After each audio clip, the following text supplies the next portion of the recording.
എന്തിന്റെ അടിസ്ഥാനത്തിൽ മുഹമ്മദ് നബി ഒരു ദൈവിക ദൂതനാണ് എന്ന് നമുക്ക് വിലയിരുത്താൻ സാധിക്കും? അദ്ദേഹത്തിന്റെ അടുത്ത് ജിബ്രീൽ എന്ന് പറയുന്ന മാലാക വന്നിട്ടുണ്ട്, അതിന്റെ അടിസ്ഥാനത്തിൽ ദൈവിക സന്ദേശങ്ങൾ അദ്ദേഹത്തിന് ലഭിച്ചിട്ടുണ്ട് എന്ന് പറയുമ്പോൾ അതൊന്നും നമ്മളുമായിട്ട് കണക്ട് ചെയ്യുന്ന കാര്യങ്ങളെയല്ല. അപ്പോൾ അതിന്റെ ഒന്നും അടിസ്ഥാനത്തിൽ മുഹമ്മദ് നബി ഒരു ദൈവിക ദൂതനാണ്, ഒരു പ്രവാചകനാണ് എന്ന് വിശ്വസിക്കേണ്ട കാര്യവുമില്ല.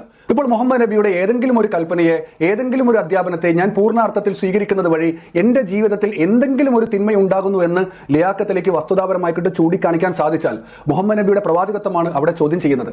ഈ ഒരു ജീവിത പദ്ധതിയേക്കാൾ മികച്ച എന്തെങ്കിലും നിങ്ങളുടെ കയ്യിൽ ഉണ്ടെങ്കിൽ അത് തന്നെയാണ് മുഹമ്മദ് നബി ഒരു അവസാനത്തെ പ്രവാചകനല്ല, അല്ലെങ്കിൽ ഒരു പ്രവാചകനല്ല എന്നതിന്റെ രണ്ടാമത്തെ തെളിവായിക്കൊണ്ട് നമുക്ക് ചൂണ്ടിക്കാണിക്കാൻ സാധിക്കും. ഞാൻ ആദ്യം പറഞ്ഞതുപോലെ തന്നെ ലിയാഖത്തിലെ എന്റെ ആ 2 ചോദ്യങ്ങൾക്ക് കൃത്യമായ വസ്തുതാപരമായ മറുപടി നൽകിയാൽ പിന്നെ നിങ്ങൾ ഷജീറിനെ ഇത്തരത്തിലൊരു വീഡിയോ പരിപാടി ആയിക്കൊണ്ട് കാണില്ല. കാരണം മുഹമ്മദ് നബിയുടെ റിസാലത്ത്, മുഹമ്മദ് നബിയുടെ പ്രവാചകത്വം ചോദ്യം ചെയ്യപ്പെട്ട് കഴിഞ്ഞാൽ പിന്നെ ഞാൻ ഇങ്ങനെ വന്ന് സംസാരിക്കുന്നതിൽ അർത്ഥമില്ലല്ലോ. ഷജീറുമായിട്ട് നമ്മൾ സംസാരിച്ച് തുടങ്ങിയ ആ ഒരു സംഭവങ്ങളൊക്കെ നിങ്ങൾക്ക് ഓർമ്മയുണ്ടോ എന്ന് എനിക്കറിയില്ല. മുഹമ്മദ് നബി നമുക്ക് പഠിപ്പിച്ചു തന്ന ദൈവികമായ ആ ജീവിത രീതിയെ, സംസ്കാരത്തെ, ജീവിത പദ്ധതിയെ നിരാകരിക്കാനുള്ള എന്ത് ശാസ്ത്രീയമായ തെളിവുകളാണ് നിങ്ങളുടെ കയ്യിലുള്ളത് എന്നായിരുന്നു നമ്മളോട് ചോദിച്ചത്. അതായത് മുഹമ്മദ് നബി ദൈവത്തിൻ്റെ പ്രവാചകനാണെന്നും ആ ദൈവത്തിൻ്റെ പ്രവാചകനായ മുഹമ്മദ് നബി ദൈവത്തിൽ നിന്ന് അവതീർണമായ വളരെ സമ്പൂർണവും സമഗ്രവും എക്കാലത്തേക്കും പ്രസക്തവുമായ ഒരു ജീവിത പദ്ധതി നമുക്ക് വേണ്ടി അവതരിപ്പിച്ചു തന്നിട്ടുണ്ട് എന്നും ആ തരത്തിൽ ശാസ്ത്രീയമായ തെളിവുകളുടെ പിൻബലത്തിൽ നിലനിൽക്കുന്ന ഇസ്ലാമിക ജീവിത വീക്ഷണത്തെ, ഇസ്ലാമിക വ്യവസ്ഥിതിയെ, ഇസ്ലാമിക നിയമങ്ങളെ, ഇസ്ലാമിൻ്റെ കൽപ്പനകളെ നിരാകരിക്കുവാൻ, ഇസ്ലാം മുന്നോട്ട് വെക്കുന്ന ദൈവസങ്കല്പത്തെ നിരാകരിക്കുവാൻ എന്ത് ശാസ്ത്രീയമായ തെളിവുകളാണ് നിങ്ങളുടെ കയ്യിലുള്ളത് എന്ന് ചോദിച്ചിട്ടാണ് നമ്മുടെ ഷജീർ നമ്മളോട് മറുപടി പറയാൻ ആവശ്യപ്പെട്ടുകൊണ്ട് വീഡിയോ ചെയ്യുകയും അവസാനം മണ്ണ് കുഴച്ചു എന്ന വാക്ക് എവിടെ ഖുർആനിൽ എന്ന് കാണിച്ചു തരാൻ വേണ്ടി ആവശ്യപ്പെടുകയും ഒക്കെ ചെയ്ത് പുലിപാല് പിടിച്ചത്. അപ്പോൾ ആ സമയത്ത് നമ്മൾ ആ കാലത്തല്ല എക്കാലത്ത് നമ്മൾ പറയുന്നതാണ്, ഇതിൻ്റെ പിന്നിലൊരു ശക്തി ഉണ്ടോ ഉണ്ടില്ലേ, ഇത് നമ്മുടെ വിഷയമല്ല. ഇസ്ലാം സ്വതന്ത്രമായിട്ട് ഇസ്ലാമിൻ്റെ അവകാശവാദങ്ങൾക്ക് തെളിവ് നിരത്തുകയാണ് വേണ്ടത്. ഇസ്ലാം മുന്നോട്ട് വെക്കുന്ന ദൈവസങ്കല്പങ്ങൾക്കും വിശ്വാസങ്ങൾക്കും നിയമങ്ങൾക്കും ജീവിത വ്യവസ്ഥിതിക്കും അത് ദൈവികമാണ് എന്നതിനും തെളിവ് വെക്കേണ്ട ബാധ്യത ഇസ്ലാം ദൈവികമാണ് എന്ന് അവകാശപ്പെടുന്നവർക്ക്, അല്ലെങ്കിൽ അത് പ്രചരിപ്പിക്കുന്നവരുടെ മാത്രം ബാധ്യതയാണ്. അത് തെളിയിക്കേണ്ട ബാധ്യത. അത് തെളിയിക്കണമെങ്കിൽ ആദ്യം തെളിയിക്കേണ്ടത്, ഞാൻ അന്ന് പറഞ്ഞു, ഇതിന് പിന്നിൽ ഒരു ശക്തിയുണ്ട്, ഒരു ദൈവമുണ്ട് എന്ന ഒരു വിശ്വാസത്തിൽ നിൽക്കുന്ന ആളുകൾക്ക് പോലും ഇസ്ലാമിനെ ദൈവികമായ മതമായി അംഗീകരിക്കണമെങ്കിൽ ഒന്നാമത് ചെയ്യേണ്ടത് മുഹമ്മദ് ദൈവം നിയോഗിച്ച പ്രവാചകനാണെന്ന് തെളിയിക്കണം. മുഹമ്മദ് ദൈവത്തിൻ്റെ പ്രവാചകനാണ് എന്ന് തെളിയിക്കണം. കാരണം മക്കയിലുണ്ടായിരുന്ന മുശ്രിക്കുകൾ എന്നിവർ വിളിക്കുന്ന ആളുകൾ, ബഹുദൈവ വിശ്വാസികൾ, അള്ളാഹു എന്ന് ദൈവത്തെ വിളിച്ചിരുന്ന ആളുകൾ, അവർ മുഹമ്മദിൻ്റെ അവകാശവാദത്തോട് ഉന്നയിച്ച ചോദ്യം, മുഹമ്മദ് അള്ളാഹുവിൽ ഞങ്ങൾക്ക് വിശ്വാസമുണ്ട്, ദൈവത്തിൽ ഞങ്ങൾ വിശ്വസിക്കുന്നുണ്ട്, പക്ഷെ ദൈവം നിയോഗിച്ച പ്രവാചകനാണ് താങ്കൾ എന്ന് താങ്കൾ ഞങ്ങളെ ബോധ്യപ്പെടുത്തണം. അങ്ങനെ ബോധ്യപ്പെടുത്തിയാൽ ഞങ്ങൾ വിശ്വസിക്കാൻ തയ്യാറാണ്, അംഗീകരിക്കാൻ തയ്യാറാണ്. അപ്പൊ ദൈവവിശ്വാസികളായ മനുഷ്യരെ സംബന്ധിച്ച് ഏതെങ്കിലും മതത്തിലോ ഏതെങ്കിലും സംസ്കാരത്തിലോ ഏതെങ്കിലും ജീവിത വീക്ഷണത്തിലോ ജീവിക്കുന്ന, എന്നാൽ ഈ പ്രപഞ്ചത്തിനാകെ പിന്നിൽ ഒരു ശക്തിയുണ്ട് എന്ന് വിശ്വസിക്കുന്ന, ആ ശക്തിയെ ദൈവം എന്ന് വിളിക്കുന്ന ആളുകളെ സംബന്ധിച്ച് അവരുടെ മുമ്പിൽ ഇസ്ലാം അവതരിപ്പിക്കുമ്പോൾ നിങ്ങൾ ആദ്യമായിട്ട് അവതരിപ്പിക്കേണ്ടത് ഇസ്ലാം ദൈവികമായ മതമാണ് എന്ന് ദൈവവിശ്വാസികളായ മനുഷ്യരെ ബോധ്യപ്പെടുത്താൻ നിങ്ങൾ ആദ്യം അവതരിപ്പിക്കേണ്ടത് മുഹമ്മദിന്റെ പ്രവാചകത്വത്തിനുള്ള തെളിവാണ്.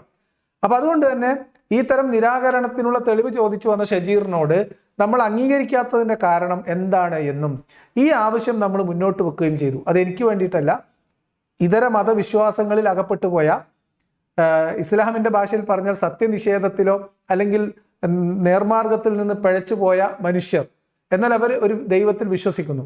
അത്തരം ദൈവവിശ്വാസികളായിട്ടുള്ള മനുഷ്യരെ സത്യത്തിന്റെ പാതയിലേക്ക് കൊണ്ടുവരാൻ നിങ്ങൾ ആദ്യമായിട്ട് ചെയ്യേണ്ടത് മുഹമ്മദ് ദൈവത്തിൻ്റെ, ആ ദൈവത്തിൻ്റെ, ഏത് ദൈവം?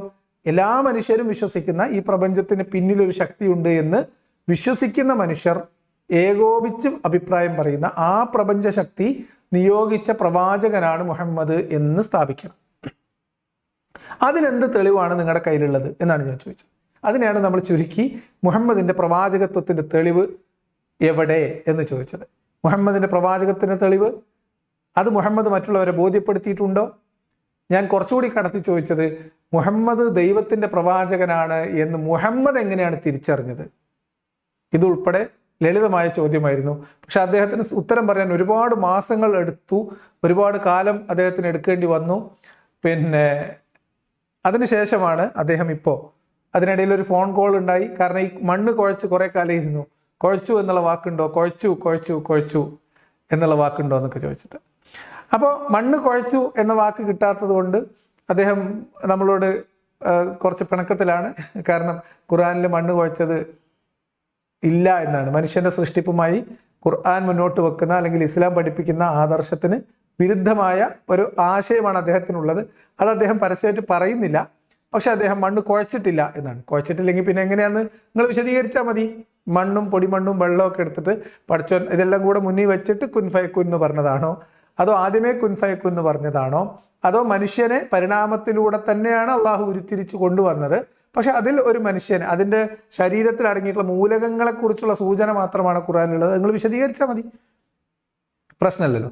അപ്പോഴാണ് നമ്മൾ വീണ്ടും അങ്ങനെ ചെറിയ നിസാരമായിട്ടുള്ള കാര്യങ്ങളിൽ കലങ്ങിമറിയാതെ വെറുതെ ഈ മണ്ണും വെള്ളവും കൂട്ടി കുഴച്ചുകൊണ്ടിരിക്കാതെ നമ്മൾ ചോദിച്ച കാതലായ ചോദ്യത്തിനുള്ള തെളിവുമായിട്ട് വരണം എന്നാവശ്യപ്പെടുകയും അതിൻ്റെ ഭാഗമായിട്ട് അദ്ദേഹം ആദ്യം മനുഷ്യർക്ക് ജീവിക്കാൻ പ്രവാചകന്മാരാവശ്യമുണ്ടോ എന്നൊരു വീഡിയോ ചെയ്തു. അതിലും പ്രവാചകത്വത്തിൻ്റെ തെളിവില്ല, മുഹമ്മദിൻ്റെ പ്രവാചകത്വത്തിന് തെളിവില്ല. അത് കഴിഞ്ഞിട്ട് പ്രവാചകന്മാർ വന്നില്ലായിരുന്നെങ്കിൽ മനുഷ്യരുടെ ജീവിതം എന്താകുമായിരുന്നു എന്ന് അദ്ദേഹം ആശങ്കപ്പെട്ടുകൊണ്ടൊരു വീഡിയോ ചെയ്തു. അതിൽ മുഹമ്മദിൻ്റെ പ്രവാചകത്വത്തിന് തെളിവില്ല. ഏറ്റവും അവസാനം അദ്ദേഹം നമ്മൾ ആ ഫോൺ കോൾ കൂടി കഴിഞ്ഞപ്പോൾ അദ്ദേഹം പറഞ്ഞു 2 ആഴ്ച സമയം പറഞ്ഞു. ആ 2 ആഴ്ചയുടെ ഉള്ളിൽ അദ്ദേഹം വാക്ക് പാലിച്ചു. അദ്ദേഹം മുഹമ്മദിൻ്റെ പ്രവാചകത്വത്തിന് തെളിവ് വെക്കാൻ ശ്രമിച്ചു. ഞാൻ അബ്ദുള്ള ബാസലുമായിട്ടുള്ള ഫോൺ സംഭാഷണവും ഷജീർ പുളിക്കലുമായിട്ടുള്ള ഫോൺ സംഭാഷണവും അപ്ലോഡ് ചെയ്തതിന് ശേഷം നിങ്ങളോട് പറഞ്ഞിരുന്നു, ഷജീർ ബാസിലിനേക്കാൾ മാന്യനാണ്, കേമനാണ് എന്ന്. എന്തുകൊണ്ടാണെന്ന് വെച്ചാൽ അദ്ദേഹം പറയുന്ന കാര്യങ്ങളിൽ അദ്ദേഹത്തിന് ആത്മാർത്ഥതയുണ്ട്. അദ്ദേഹം അത് ശ്രമിക്കുന്നുണ്ട്. അദ്ദേഹത്തിൻ്റെ പരിമിതികളുണ്ട്, അദ്ദേഹം ശ്രമിക്കുന്നുണ്ട്. അത് അദ്ദേഹത്തിൻ്റെ പരിമിതിയല്ല കേട്ടോ, അത് ഈ പ്രത്യയശാസ്ത്രത്തിന് അദ്ദേഹം എന്താണോ പ്രൂവ് ചെയ്യാൻ ശ്രമിക്കുന്നത് ആ വസ്തുതയുടെ പരിമിതിയാണ്. അപ്പം അതുകൊണ്ടെങ്കിലും അദ്ദേഹം പരമാവധി ശ്രമിച്ചു. അവസാനം നമ്മൾ ഫോൺ കോളിൽ അദ്ദേഹം വിചാരിച്ചിടത്ത് നമ്മൾ പോകുന്നില്ല എന്ന് കണ്ടപ്പോൾ അദ്ദേഹം ഈ വിഷയത്തിലേക്ക് വരും എന്ന് പറഞ്ഞു. വന്നു. അദ്ദേഹം മുഹമ്മദിൻ്റെ പ്രവാചകത്വത്തിന് തെളിവ് വെക്കാൻ ശ്രമിച്ചു. അതിൽ അദ്ദേഹത്തെ നമ്മൾ അഭിനന്ദിക്കണം. ബാസിൽ കണ്ടു പഠിക്കേണ്ടത് ഷജീറിനെയാണ്. ഒരു കാര്യം ചോദിച്ചാൽ ആ ചോദ്യത്തിൽ നിൽക്കാനും ആ ചോദ്യത്തിൽ കൃത്യമായിട്ട് മറുപടി പറയാനും ഉരുണ്ടുമറിയാതെ കോട്ടിമാട്ടാതെ. ഇപ്പോൾ മണ്ണ് കുഴച്ചു എന്നൊരു ചോദ്യമൊക്കെ ചോദിക്കുക എന്ന് പറയുന്നത് സ്വാഭാവികമായിട്ടും നമ്മൾ ചില വചനങ്ങളിൽ പിടിച്ചുകൊണ്ട് ചോദിച്ച് ചില മാന്യമായ രക്ഷപ്പെടൽ തന്ത്രം എന്നതിനപ്പുറത്തേക്ക് അതിൽ പ്രത്യേകിച്ച് അപാകതയൊന്നും ഉള്ളതായിട്ട് ഞാൻ വിചാരിക്കുന്നില്ല. അതുകൊണ്ട്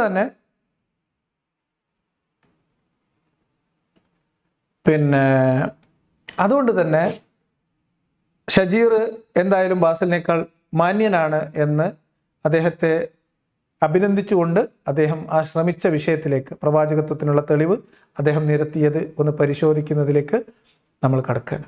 അതിനിടയിൽ ഒരു കോൾ വന്നതുകൊണ്ടാണ് ഒരു ചെറിയ ഡിസ്ട്രാക്ഷൻ. 1 മിനിറ്റ്. ഓക്കെ, അപ്പോൾ നമ്മൾ ഈ ഷജീറിൻ്റെ തെളിവിലേക്ക് പോവാണ്. അപ്പോൾ എല്ലാവരും ഹാപ്പി അല്ലേ?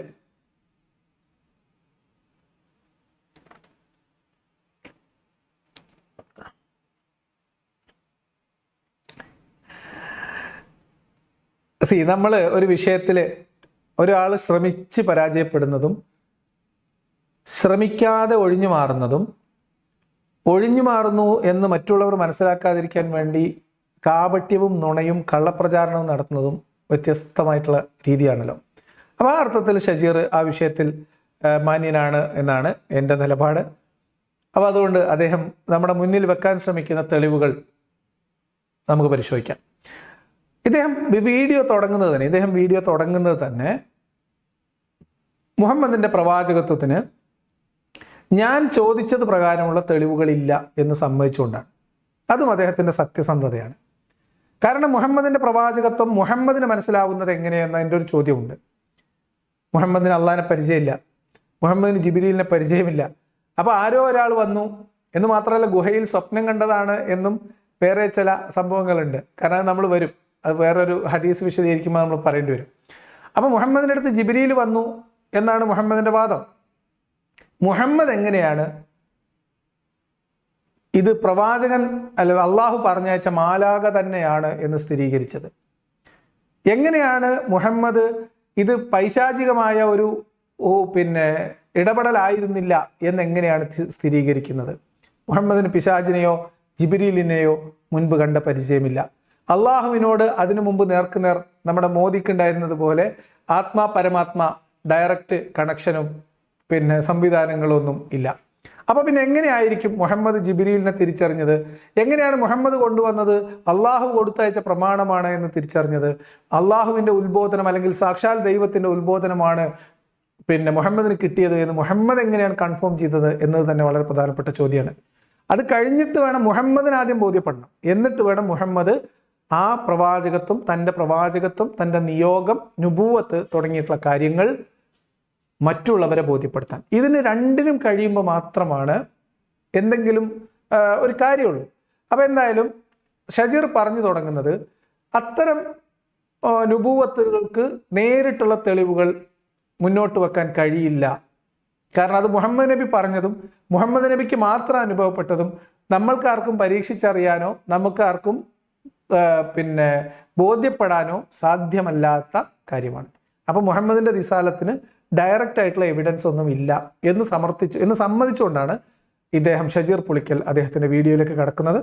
നമുക്ക് അവിടെ കേൾക്കാം. നമ്മൾ ഈ വീഡിയോയിൽ ചർച്ച ചെയ്യുന്നത് മുഹമ്മദ് നബിയുടെ റിസാലത്താണ്, മുഹമ്മദ് നബിയുടെ പ്രവാചകത്വമാണ്. എന്തിന്റെ അടിസ്ഥാനത്തിൽ മുഹമ്മദ് നബി ഒരു ദൈവിക ദൂതനാണ് എന്ന് നമുക്ക് വിലയിരുത്താൻ സാധിക്കും? അദ്ദേഹത്തിന്റെ അടുത്ത് ജിബ്രീൽ എന്ന് പറയുന്ന മാലാക വന്നിട്ടുണ്ട്, അതിന്റെ അടിസ്ഥാനത്തിൽ ദൈവിക സന്ദേശങ്ങൾ അദ്ദേഹത്തിന് ലഭിച്ചിട്ടുണ്ട് എന്ന് പറയുമ്പോൾ അതൊന്നും നമ്മളുമായിട്ട് കണക്ട് ചെയ്യുന്ന കാര്യങ്ങളെയല്ല. അപ്പോൾ അതിന്റെ ഒന്നും അടിസ്ഥാനത്തിൽ മുഹമ്മദ് നബി ഒരു ദൈവിക ദൂതനാണ്, ഒരു പ്രവാചകനാണ് എന്ന് വിശ്വസിക്കേണ്ട കാര്യവുമില്ല. മുഹമ്മദ് നബിയുടെ അടുത്ത് മലക്ക് വന്നു എന്നതിനോ മുഹമ്മദിന് അങ്ങനെ ഒരു നുബുവത്ത് കിട്ടി എന്നതിനോ നമുക്ക് ഡയറക്റ്റ് ആയിട്ട് ബോധ്യപ്പെടാൻ സാധ്യമല്ലാത്ത കാര്യങ്ങളാണ്. അത് നമ്മളുമായിട്ട് കണക്ട് ചെയ്യാനും കഴിയാത്ത കാര്യമാണ്. അതുകൊണ്ട് തന്നെ അതിൻ്റെ അടിസ്ഥാനത്തിൽ മുഹമ്മദ് നബി പ്രവാചകനാണ് എന്ന് സ്ഥാപിക്കാൻ അങ്ങനെ വിശ്വസിക്കേണ്ട കാര്യവുമില്ല എന്ന നിലപാടാണ് ഷജീറിനുള്ളത്. അത് നിലപാടിനെ നമ്മൾ കൈയടിച്ച് പ്രോത്സാഹിപ്പിക്കുന്നു. വാസ്തവത്തിൽ ഇപ്പോൾ ഷജീർ പറഞ്ഞത് മുഹമ്മദ് നബി പ്രവാചകനാണ് എന്നതിന് തെളിവില്ല എന്നല്ല, മുഹമ്മദ് നബി പ്രവാചകനാണ് എന്ന് തെളിയിക്കാൻ കഴിയില്ല എന്നുകൂടിയാണ്. എന്ന് പറഞ്ഞാൽ മുഹമ്മദ് നബി അള്ളാഹുവിൻ്റെ ദൈവത്തിൻ്റെ പ്രവാചകനല്ല എന്ന് തന്നെയാണ് വാസ്തവത്തിൽ ഷജീർ പുളിക്കൽ അബ്ദുള്ള അടക്ക് കയറി വരുന്നത് മുഹമ്മദ് അബ്ദുള്ള. ഓക്കെ, അപ്പം അതുകൊണ്ട് മുഹമ്മദ് നബിയുടെ പ്രവാചകത്വത്തിന് മുഹമ്മദ് നബി പറഞ്ഞ തെളിവുകൾ പര്യാപ്തമല്ല, അത് നമുക്ക് വിശ്വസിക്കേണ്ട കാര്യവുമില്ല എന്നാണ്. ഷജീറിന് അറിയോ എന്നെനിക്കറിയില്ല. ഷജീർ ഈ വചനം പറയുന്നതിലൂടെ ഇസ്ലാം ദീനിൽ നിന്ന് പുറത്തോട്ടുള്ള വഴിയിലാണ്. മുഹമ്മദിൻ്റെ പ്രവാചകത്വത്തിന്, മുഹമ്മദിൻ്റെ റിസാലത്തിന്, നുബുവത്ത് എന്ന മുഹമ്മദിൻ്റെ അവകാശവാദത്തിന് ജിബ്രീൽ എന്ന മാലാക ഹിറാ ഗുഹയിൽ വന്ന് ഉത്ബോധനം കൊടുത്തു എന്നതല്ലാത്ത, എന്ന് മുഹമ്മദ് പറഞ്ഞത് വിശ്വസിക്കുക എന്നതല്ലാത്ത മറ്റൊരു തെളിവും വിശ്വാസിക്ക് സാധ്യമല്ല. അതല്ലാതെ ഒരു തെളിവും ലഭ്യവുമല്ല. മുഹമ്മദ് പറഞ്ഞ ഇസ്ലാമിനും അള്ളാഹുവിനും മുഹമ്മദ് ഹിറാ ഗുഹയിൽ നിന്ന് സ്വപ്നം കണ്ടു പേടിച്ചോടി വന്നു എന്ന തെളിവിനപ്പുറത്തേക്ക് ഒരു തെളിവും ലഭ്യമല്ല. അത് തന്നെയാണ് ഇപ്പോൾ ഷജീർ ഇവിടെ പറഞ്ഞത്. വാസ്തവത്തിൽ മുഹമ്മദ് നബിയുടെ പ്രവാചകത്വത്തിന് തെളിവില്ല എന്ന് തന്നെയാണ് ഷജീർ ഈ വീഡിയോ അവസാനിപ്പിക്കുന്നതിന് മുൻപ് പറയുന്നത്. ഷജീർ ആ ഉദ്ദേശിച്ചിട്ടുണ്ടോ എന്ന് എനിക്കറിയില്ല. ഷജീർ എത്രയും പെട്ടെന്ന് അടുത്തുള്ള ഉസ്താദിനെ കണ്ട് ഷഹാദത്ത് കലിമ ഒന്നുകൂടി ചൊല്ലുന്നതായിരിക്കും ഉചിതം എന്നാണ് എനിക്ക് പറയാനുള്ളത്. നിങ്ങളിപ്പോൾ യുദ്ധത്തിൻ്റെ വചനങ്ങൾ പറഞ്ഞു കഴിഞ്ഞു, നമുക്ക് ബോധ്യപ്പെടൂല, അതുകൊണ്ട് തന്നെ അതിൻ്റെ അടിസ്ഥാനത്തിൽ നമ്മൾ വിശ്വസിക്കേണ്ടതുമില്ല എന്ന് താങ്കൾ പറഞ്ഞാൽ, അതല്ലാത്ത ഒരു തെളിവും ലഭ്യമല്ലാത്തൊരു കാര്യത്തെ നിങ്ങൾ വിശ്വസിക്കാൻ തയ്യാറല്ല എന്ന് പറഞ്ഞാൽ മുഹമ്മദിൻ്റെ പ്രവാചകത്വത്തിലുള്ള വിശ്വാസക്കുറവ്, അവിശ്വാസമാണ് നിങ്ങളിവിടെ പ്രകടിപ്പിക്കുന്നത്. താങ്കൾ പറയുന്ന വേറെ ചില തെളിവുകൾ ഉണ്ടോ എന്ന് നോക്കിയിട്ട് നമുക്ക് പരീക്ഷിച്ചിട്ട് വിശ്വസിച്ചാൽ മതി എന്നാണ്. അങ്ങനെ ഒരു തെളിവില്ല സുഹൃത്തെ, വേറെ ഒരു തെളിവും ഇല്ല. ഇനി ഇദ്ദേഹം പറയുന്നത്, അപ്പോൾ പ്രവാചകന്റെ റിസാലത്തിന് കൃത്യമായ തെളിവുകൾ നമുക്ക് ലഭ്യമല്ല, ഡയറക്റ്റ് എവിഡൻസ് ലഭ്യമല്ല. പിന്നെ ഉള്ളത് എന്താണ്? മുഹമ്മദ് നബി പഠിപ്പിച്ചതും പറഞ്ഞതും ചെയ്തതുമായിട്ടുള്ള കാര്യങ്ങളെ വിലയിരുത്തിക്കൊണ്ട് 21-ാം നൂറ്റാണ്ടിൽ മനുഷ്യരെത്തി നിൽക്കുന്ന ജീവിത സാഹചര്യങ്ങളും നമുക്ക് ചുറ്റുമുള്ള സംസ്കാരങ്ങളും രീതികളും മൂല്യങ്ങളും അതൊക്കെ കൂടി താരതമ്യം ചെയ്തുകൊണ്ട് തുലനം ചെയ്തുകൊണ്ട് 2 പോയിന്റിനെ മുൻനിർത്തി മുഹമ്മദ് പ്രവാചകനാണ് എന്ന് ഷജീർ വിശ്വസിക്കാൻ ശ്രമിക്കുന്നു. അത് നമ്മളെ ബോധ്യപ്പെടുത്താൻ ശ്രമിക്കുന്നു. അതിനുശേഷം ആ 2 പോയിന്റുകൾ ഉറപ്പിക്കാൻ വേണ്ടി അതിനോടുള്ള നമ്മുടെ അഭിപ്രായം അല്ലെങ്കിൽ എൻ്റെ അഭിപ്രായം ചോദിച്ചുകൊണ്ട് എന്നോട് 2 ചോദ്യങ്ങൾ അദ്ദേഹം ഉന്നയിക്കുകയും ചെയ്യുന്നു. ആ 2 ചോദ്യങ്ങൾക്ക് വേറെ വലിയൊരു പ്രത്യേകത ഉണ്ട്. ആ പ്രത്യേകത എന്താണ് എന്നുകൂടി ഞാൻ നിങ്ങളോട് പറയാം. ആ ചോദ്യത്തിൻ്റെ ഒരു പ്രത്യേകത എന്താ വെച്ചാൽ നമ്മൾ അത് കുറച്ച് കൂടിപ്പോയി എന്നൊരു അഭിപ്രായം എനിക്ക് എന്തായാലും ഷജീറിനോടുണ്ട്. കാരണം അതിൽ അദ്ദേഹം പറയുന്നത്, അദ്ദേഹത്തിൻ്റെ വീഡിയോ തംബ്നെയിലായിട്ട് അദ്ദേഹം കൊടുത്തിട്ടുള്ള ഭാഗത്ത് അദ്ദേഹം പറയുന്നത് ഇതാണ് വെല്ലുവിളി എന്നാണ്. അതായത് ലിയാഖത്തിനോട് 2 ചോദ്യങ്ങൾ ചോദിക്കുന്നുണ്ട്. അതാണ് യഥാർത്ഥത്തിൽ വെല്ലുവിളി എന്നൊക്കെ പറഞ്ഞാൽ ഇതായിരിക്കണം എന്നുള്ളതാണ് അദ്ദേഹത്തിൻ്റെ ഒരു വാദം. അത് ഞാൻ കാണിക്കാൻ വേണ്ടി ശ്രമിക്കുകയായിരുന്നു, ഇപ്പം എൻ്റെ കയ്യിൽ ലഭ്യമല്ല. ആ അദ്ദേഹത്തിൻ്റെ വീഡിയോ തംബ്നെയിൽ കണ്ട ആളുകൾക്ക് മനസ്സിലാകും. എൻ്റെ ഫോട്ടോ വലുതാക്കി വെച്ച് അതിൻ്റെ പുറകിൽ ചെറുതായി നിൽക്കുന്ന അവസ്ഥ ഷജീർ അത് അദ്ദേഹത്തിന് നല്ലതല്ല എന്നാണ് എൻ്റെ അഭിപ്രായം. നിങ്ങൾ നിങ്ങളുടെ ഫോട്ടോ മുന്നിൽ വെച്ച് വലുതാക്കി കാണിക്കുകയും എന്നെക്കുറിച്ചാണ് പറയുന്നത്, എന്നോടാണ് പറയുന്നത്, എൻ്റെ ഒരു ഫോട്ടോ ചെറിയൊരു മൂലയിൽ വെച്ചാൽ മതി, നമ്മൾ അതിന് മാത്രം വലിയ ആളൊന്നുമില്ല എന്നാണ് എനിക്ക് നിങ്ങളോട് പറയാനുള്ളത്. അപ്പം എന്തായാലും ആ 2 യമണ്ടൻ ചോദ്യങ്ങളും ഇദ്ദേഹം മുഹമ്മദ് നബി പ്രവാചകനാണ് എന്ന അദ്ദേഹത്തിൻ്റെ വിശ്വാസത്തെ ന്യായീകരിക്കാൻ അദ്ദേഹം കണ്ടെത്തിയിട്ടുള്ള 2 ചിന്തകളും 2 തോന്നലുകളും അല്ലെങ്കിൽ 2 അബദ്ധധാരണകളുമാണ് ഇതിൽ ഇദ്ദേഹം ഇനി തെളിവായിട്ട് നിർത്താൻ പോകുന്നത്. അപ്പൊ ഇനി അദ്ദേഹത്തിന്റെ തെളിവിലേക്ക് കടക്കാം. ഡയറക്റ്റ് എവിഡൻസ് ഇല്ല, ഇൻഡയറക്റ്റ് ആയിട്ട് നമുക്ക് അങ്ങനെ വേണമെങ്കിൽ വിശ്വസിക്കാം, അങ്ങനെ ബോധ്യപ്പെടാനുള്ള സാഹചര്യങ്ങളുണ്ട് എന്നാണ് അദ്ദേഹം പറയുന്നത്. കേൾക്കാം. നമ്മളുമായിട്ട് കണക്ട് ചെയ്യുന്ന എന്തുണ്ടോ അതിനെ വിലയിരുത്തിക്കൊണ്ട് മാത്രമേ നമുക്ക് മുഹമ്മദ് നബിയുടെ റിസാലത്ത് ചർച്ച ചെയ്യാൻ സാധിക്കുകയുള്ളൂ. അതാണ് നമുക്ക് എന്താണ് ബോധ്യം, നമ്മുടെ ബോധ്യങ്ങളിൽ നിന്നുകൊണ്ടാണ് നമ്മളൊരു കാര്യത്തെ വിലയിരുത്തേണ്ടത്. തീർച്ചയായിട്ടും അതൊരു നല്ല സമീപനമാണ് എന്നാണ് എനിക്ക് അദ്ദേഹത്തോട് പറയാനുള്ളത്. നമ്മളൊക്കെ അങ്ങനെയാണ് മുഹമ്മദിന്റെ റിസാലത്ത് പരിശോധിക്കുന്നതും ഇസ്ലാം എന്ന് പറയുന്നതിന്റെ ദൈവികത അളക്കുന്നതും അങ്ങനെയാണ് നമ്മൾ പുറത്തോട്ടുള്ള വഴിയിലേക്ക് എത്തുന്നതും. അതുകൊണ്ട് ഈ സമീപനം നമ്മുടെ ഷജീർ പുളിക്കലിനെ അധികം താമസിയാതെ മതത്തിൽ നിന്ന് പുറത്തോട്ട് എത്തിക്കും എന്ന കാര്യത്തിൽ യാതൊരു സംശയവും ഇല്ല. ഇദ്ദേഹം ഈ പറയുന്നത് ആത്മാർത്ഥമായിട്ടുള്ള നിലപാടാണെങ്കിൽ അദ്ദേഹം അധികം താമസിയാതെ ഇസ്ലാമിന്റെ ഫോൾഡിൽ നിന്ന് പുറത്ത് കടക്കും എന്ന കാര്യത്തിൽ യാതൊരു സംശയവും എനിക്കില്ല. അപ്പൊ ഇനി നമുക്ക് ബാക്കി തെളിവുകളിലേക്ക്, നമുക്ക് ബോധ്യമാവുന്ന ചില തെളിവുകൾ എന്ന രീതിയിൽ അദ്ദേഹം പറയാൻ ശ്രമിക്കുന്ന ചില കാര്യങ്ങളിലൂടെ നമുക്കൊരു ഓട്ടപ്രദക്ഷിണം നടത്തി വരാം. മുഹമ്മദ് നബിയിൽ നിന്നും നമ്മളുമായിട്ട് കണക്ട് ചെയ്യുന്നത് എന്താണ്? അത് അദ്ദേഹം പഠിപ്പിച്ചിട്ടുള്ള ജീവിത നിയമങ്ങളാണ്. അതിനെ സംബന്ധിച്ചിട്ട് ഖുർആൻ പറയുന്നത് സത്യ അസത്യ വിവേചനവുമായി കൊണ്ടാണ് മുഹമ്മദ് നബിയെ നിയോഗിക്കപ്പെട്ടിട്ടുള്ളത് എന്നാണ് പറയുന്നത്. ഹുദൻ ലിന്നാസ് എന്നാണ് പറയുന്നത്. മുഹമ്മദ് നബിയുടെ റിസാലത്തിനുള്ള തെളിവ്, നമുക്ക് ബോധ്യപ്പെടുന്ന തെളിവുകൾ എന്ന് പറഞ്ഞിട്ട് അദ്ദേഹം നേരെ പോകുന്നത് ഖുർആനിലേക്കാണ്. പൊന്നാര സജീറെ, മുഹമ്മദിന്റെ പ്രവാചകത്വം തെളിവായി സ്വീകരിക്കപ്പെട്ടെങ്കിൽ മാത്രമേ ഖുർആനിനെ നമുക്ക് പ്രമാണമായിട്ടെടുക്കാൻ പറ്റൂ. കാരണം ഖുർആൻ പ്രമാണമാവുന്നത് എപ്പോഴാണ്? അത് ദൈവത്തിൽ നിന്നുള്ളതാണ് എന്ന ബോധ്യം ഉണ്ടാകുമ്പോഴാണ്. അത് ദൈവത്തിൽ നിന്നാണ് എന്ന് നമ്മൾ ബോധ്യപ്പെടുന്നത് എങ്ങനെയാണ്? അത് മുഹമ്മദിന്റെ റിസാലത്ത് തെളിയിക്കപ്പെടുന്നതിലൂടെയാണ്. അപ്പൊ മുഹമ്മദിന്റെ റിസാലത്ത് തെളിയിക്കപ്പെടാത്ത കാലത്തോളം ഖുർആൻ മുഹമ്മദിന്റെ പ്രവാചകത്വത്തിന് തെളിവായിട്ട് എടുക്കാൻ കഴിയില്ല.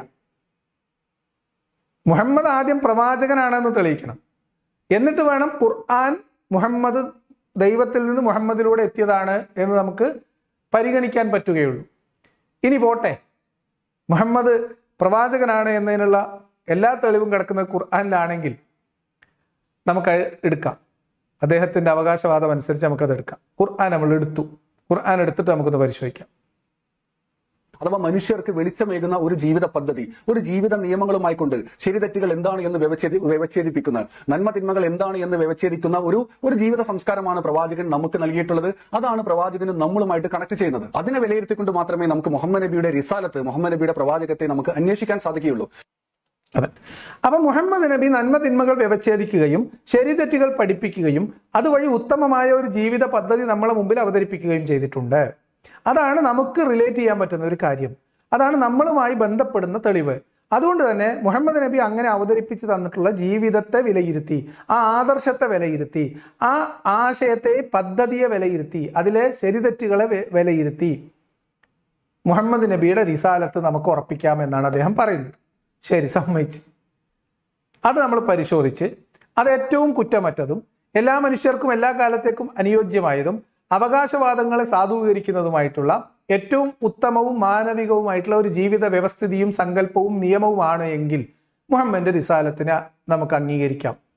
അതൊരു പൊതുവായ പോയിന്റിലേക്ക് ഞാൻ വരുന്നു. അത് ഞാനും ഷജീറിനോട് യോജിക്കുന്നു. അങ്ങനെ ഒരു പരിശോധന നടത്തി ഇതെല്ലാ മനുഷ്യർക്കും എല്ലാ കാലത്തേക്കും അവതരിപ്പിക്കപ്പെട്ടതോ മനുഷ്യർ ഉരുത്തിരിഞ്ഞു വന്നതോ ആയിട്ടുള്ള ജനസമൂഹങ്ങളിലൂടെ, രാഷ്ട്രീയ സമൂഹങ്ങളിലൂടെ ഉരുത്തിരിഞ്ഞു വന്നതോ ആയിട്ടുള്ള എല്ലാ വ്യക്തി, സാമൂഹ്യ, രാഷ്ട്രീയ നിയമങ്ങളെക്കാളും മികച്ചതും കുറ്റമറ്റതും എല്ലാ കാലത്തേക്കും എല്ലാ മനുഷ്യർക്കും തുല്യമായ നീതിയും അന്തസ്സും വിഭാവനം ചെയ്യുന്നതുമായിട്ടുള്ള ഒരു ജീവിത വ്യവസ്ഥിതിയാണ് മുഹമ്മദ് മുന്നോട്ട് വെച്ചിട്ടുള്ളത്, ഖുർആനിലൂടെ നമ്മുടെ മുമ്പിൽ അവതരിപ്പിക്കപ്പെട്ടിട്ടുള്ളത് എങ്കിൽ അതിനെ മുൻനിർത്തി അതിൻ്റെ പിന്നിൽ ഈ പ്രപഞ്ചത്തിൻ്റെ ഒക്കെ പിന്നിൽ പ്രവർത്തിക്കുന്നു എന്ന് വിശ്വസിക്കപ്പെടുന്ന ഒരു ശക്തിയിലേക്ക് നമുക്കെത്താം. അതുവഴി മുഹമ്മദ് ആ ദൈവത്തിൻ്റെ പ്രവാചകനാണ് എന്ന് നമുക്ക് വേണേൽ വിശ്വസിക്കാം. ആയിക്കോട്ടെ, അഗ്രി. നിങ്ങളെല്ലാവരും ഓക്കെ അല്ലേ? ഈ പരിശോധനയിലൂടെ മുഹമ്മദിന്റെ പ്രവാചകത്വം പരിശോധിക്കപ്പെടാൻ പോവാണ്. അപ്പൊ അതുകൊണ്ട് നിങ്ങളെല്ലാവരും ഓക്കെ ആണെങ്കിൽ ഓക്കെ ആണെന്ന് എഴുതുക. നിങ്ങളെല്ലാവരും അത് ഏറ്റെടുക്കുന്നവർ, ആ പരിശോധന രീതിയോട് പോസിറ്റീവായിട്ട് പ്രതികരിക്കുന്നവർ അഗ്രി എന്ന് നിങ്ങൾ കമന്റ് ബോക്സിൽ എഴുതുക. ഐ അഗ്രി എന്നോ അല്ലെങ്കിൽ അഗ്രി എന്നോ എഴുതുക. അങ്ങനെ നമുക്ക് ചെയ്യാം. കാരണം ഡയറക്റ്റ് ആയിട്ട് ഇപ്പോൾ ജിബ്രീൽ വന്ന് നമ്മൾക്ക് തെളിവില്ല, ജിബ്രീലിനെ കണ്ടവരില്ല, ജിബ്രീലും മുഹമ്മദ് നബിയും ഒരുമിച്ച് ഗുഹയിലിരുന്ന് സൊറ പറയുന്നതിൻ്റെ ഫോട്ടോ നമുക്ക് ലഭ്യമല്ല. അതുകൊണ്ട് മുഹമ്മദിൻ്റെ അടുത്ത് ജിബ്രീൽ വന്നിട്ട് റിസാലത്ത് കൊടുത്തിട്ട് പോയതാണ് എന്നത് തെളിയിക്കാൻ ഷജീർ പുളിക്കലിനെ കൊണ്ട് കൂട്ടിയാൽ കൂടില്ല. അത് ഷജീർ സത്യസന്ധമായ നിലപാട് പറയുന്നു. പകരം മുഹമ്മദ് നബി നമ്മുടെ മുന്നിൽ വരച്ച് കാണിച്ചിട്ടുള്ള ജീവിത വ്യവസ്ഥിതിയെ, ഖുർആനിലൂടെ അവതരിപ്പിക്കപ്പെട്ട ഈ ജീവിത പദ്ധതിയെ വിശകലനം ചെയ്തുകൊണ്ട് അതിൻ്റെ പ്രത്യേകതകളെ മുൻനിർത്തിക്കൊണ്ട് അത് ദൈവികമാണ് എന്ന ഒരു ധാരയിലേക്ക് നമ്മൾ എത്തുകയും അതുവഴി മുഹമ്മദ് നമുക്ക് അവതരിപ്പിച്ചു തന്നത് ആൾ മുഹമ്മദ് ആയതുകൊണ്ട് മുഹമ്മദ് ദൈവത്തിൻ്റെ പ്രവാചകനായിരിക്കും എന്ന ഒരു ഒരു ഒരു ഒരു വിശ്വാസത്തിലേക്ക് നമുക്ക് എത്തുകയും ചെയ്യാമെന്നാണ് ഷജീർ പറയുന്നത്. ഞാൻ അതിനോട് അനുകൂലമായിട്ട് പ്രതികരിക്കുന്നു. നമുക്കതൊന്ന് പരിശോധിക്കാം. കാരണം ഞാൻ ഇത് കുറച്ചു കാലം മുമ്പൊന്ന് പരിശോധിച്ചതാണ്, അങ്ങനെയാണ് പുറത്തോട്ട് വന്നത്. ഓക്കെ, അപ്പം നമുക്ക് എല്ലാവർക്കും കൂടി അത് ഒന്നുകൂടി പരിശോധിച്ച് നോക്കാം. ഇപ്പോൾ ഹൈന്ദവ സംസ്കാരത്തിന്റെ ഭാഗമായിക്കൊണ്ട് ജീവിക്കുകയാണെങ്കിൽ ആ ഹൈന്ദവ സംസ്കാരം എന്തൊരു ജീവിത സംസ്കാരത്തെയാണോ മുന്നോട്ട് വെക്കുന്നത് ആ സംസ്കാരത്തിന്റെ ഭാഗമാകുക എന്ന് പറയുന്നത്. ഇപ്പോൾ ക്രൈസ്തവ സംസ്കാരത്തിന്റെ ഭാഗമാകുകയാണെങ്കിൽ ആ ക്രൈസ്തവ സംസ്കാരം എന്തൊരു ജീവിത രീതിയാണോ, എന്തെല്ലാമാണോ തന്റെ ജീവിതത്തിലെ ശരിതെറ്റുകളെ പറ്റി പഠിപ്പിക്കുന്നത് അതിന്റെ ഭാഗമായി ജീവിക്കുക എന്ന് പറയുന്നത്. അതുപോലെ തന്നെയാണ് ഇസ്ലാമിക സംസ്കാരത്തിന്റെ ഭാഗമാകുക എന്ന് പറയുന്നത്. ഓക്കെ, ഇതിനിടയിൽ അദ്ദേഹം ഒരുപാട് വലിച്ചു നീട്ടിയ വീഡിയോ ആണ്. കാരണം പറഞ്ഞതിന് പിന്നെയും പറയുകയും ഈ വിഷയവുമായിട്ട് നേരിട്ട് ബന്ധമില്ലാത്ത കാര്യങ്ങൾ പറയുകയൊക്കെ ചെയ്തുകൊണ്ട് നമ്മൾ ഇന്ന് ഫോക്കസ് ചെയ്യുന്നത് മുഹമ്മദ് നബിയുടെ റിസാലത്ത് മാത്രമായതുകൊണ്ടും ഇദ്ദേഹത്തിൻ്റെ ഈ ഭാഗത്ത് കുറച്ച് ഭാഗങ്ങൾ ഞാൻ ഒഴിവാക്കിയിട്ടുണ്ട്. അത് നമ്മൾ പറഞ്ഞിട്ട് തന്നെ ചെയ്യുന്നത്. അതിൽ അദ്ദേഹം പറയുന്നത് മനുഷ്യർക്ക് പലതരത്തിലുള്ള ജീവിത വ്യവസ്ഥിതികളെ, ജീവിത സംസ്കാരങ്ങളെ മുറുകെ പിടിക്കാം. അതിൽ അദ്ദേഹം സ്വതന്ത്ര ചിന്തകരുടെ അല്ലെങ്കിൽ നിരീശ്വരവാദത്തിന്റെ ജീവിത വ്യവസ്ഥിതി എന്ന് പറഞ്ഞിട്ട് സംഭവം വിശദീകരിക്കുന്നുണ്ട്, അതിന് തെളിവ് പറയുന്നുണ്ട്, അങ്ങനെ കുറേ കാര്യങ്ങൾ പറയുന്നുണ്ട്. പറയുന്ന കാര്യങ്ങൾ പലതും അബദ്ധമാണ് എന്നുള്ളത് കൊണ്ടും വേറെയും ചില ഉദാഹരണങ്ങളൊക്കെ ഭരണഘടനയെ മുൻനിർത്തിയിട്ടൊക്കെ കുറേ ഉദാഹരണങ്ങൾ പറയുന്നുണ്ട്. അതൊക്കെ അദ്ദേഹത്തിന് കൂടുതൽ അപകടമുണ്ടാക്കും എന്നുള്ളത് കൊണ്ടും അതൊക്കെ അത് അദ്ദേഹത്തിന് തന്നെ ഭാവിയിൽ ദോഷമാകും എന്നുള്ളത് കൊണ്ടൊക്കെ നിയമപരമായി തന്നെ അതിൽ ചില പ്രശ്നങ്ങളുണ്ട് എന്നുള്ളത് കൊണ്ട് നമ്മളത് മാറ്റിവെക്കുന്നു.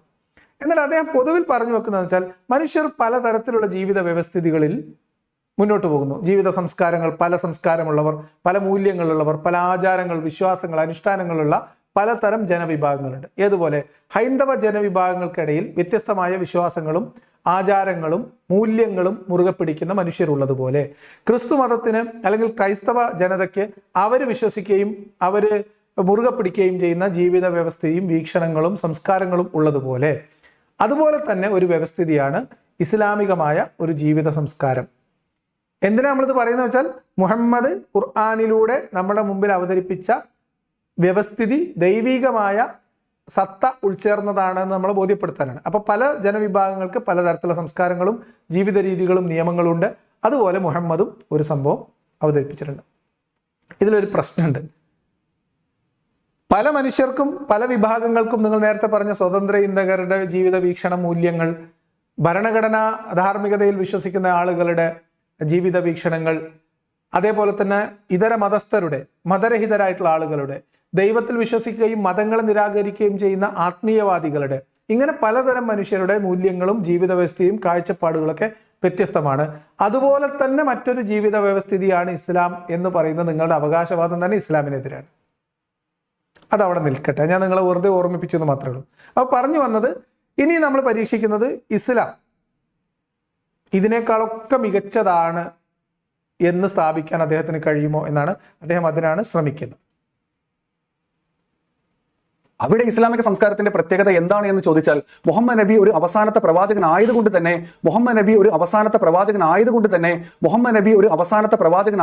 തന്നെ ഇത് ഫൗളല്ലേ ഷജീർ ഭായ്? നമ്മൾ മുഹമ്മദ് നബി അവസാനത്തെ പ്രവാചകനാണോ എന്നാണ് പരിശോധിക്കുന്നത്.